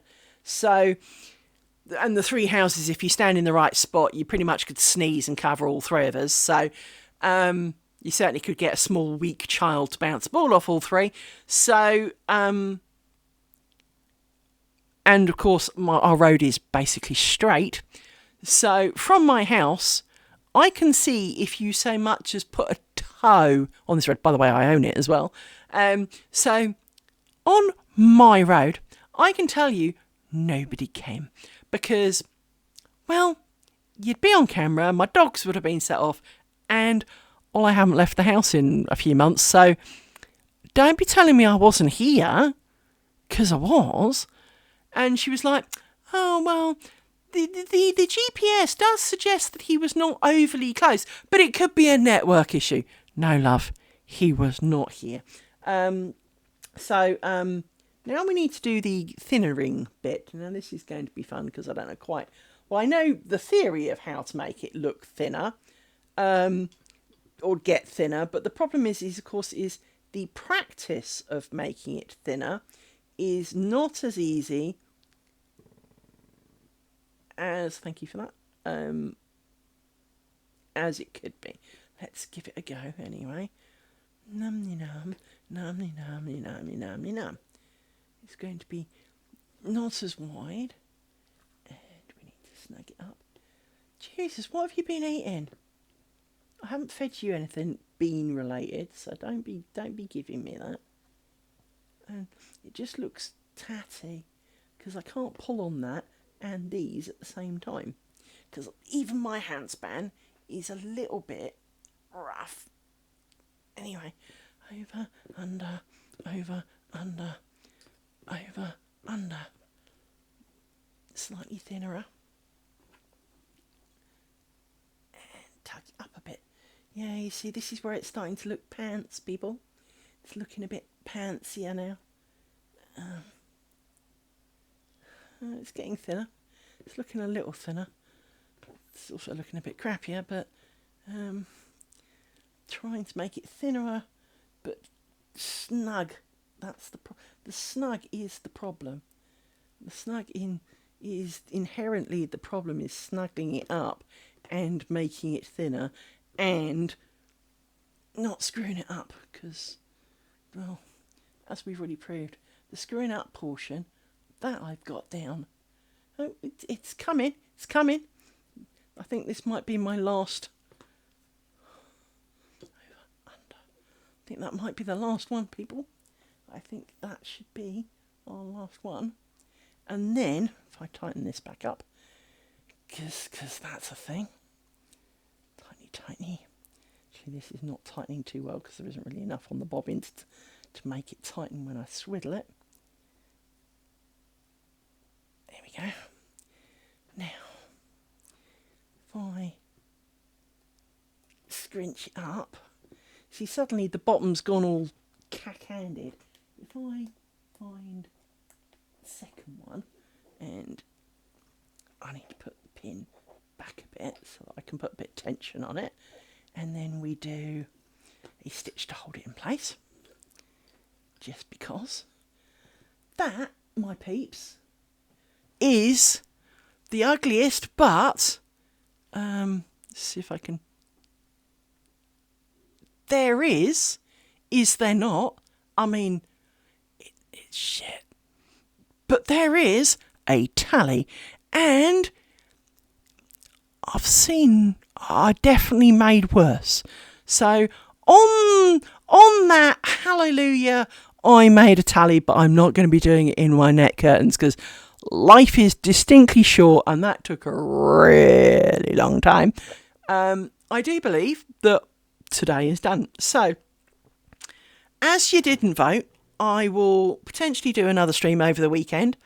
not on tallies, and possibly not on this. And we can go about maybe designing some squares.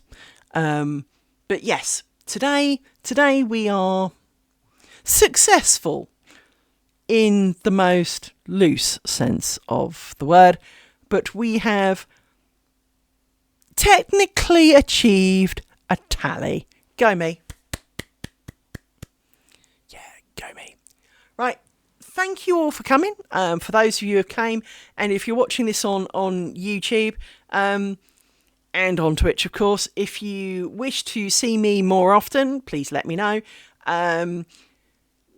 Please follow. I do not expect any of you to pay, so subscription on Twitch, probably not a thing. But if you'd like to use your Amazon Prime one so that you don't get the ads, if they have been in fact playing you ads, that would be a great time to do it. So kind of a bit of a mixed stream today, probably not the most interesting one. I've rambled far too much, but then, hey, that's what I do. So it has been good to speak to you. I hope that you have enjoyed it, and I will see you again, hopefully over the weekend. Bye.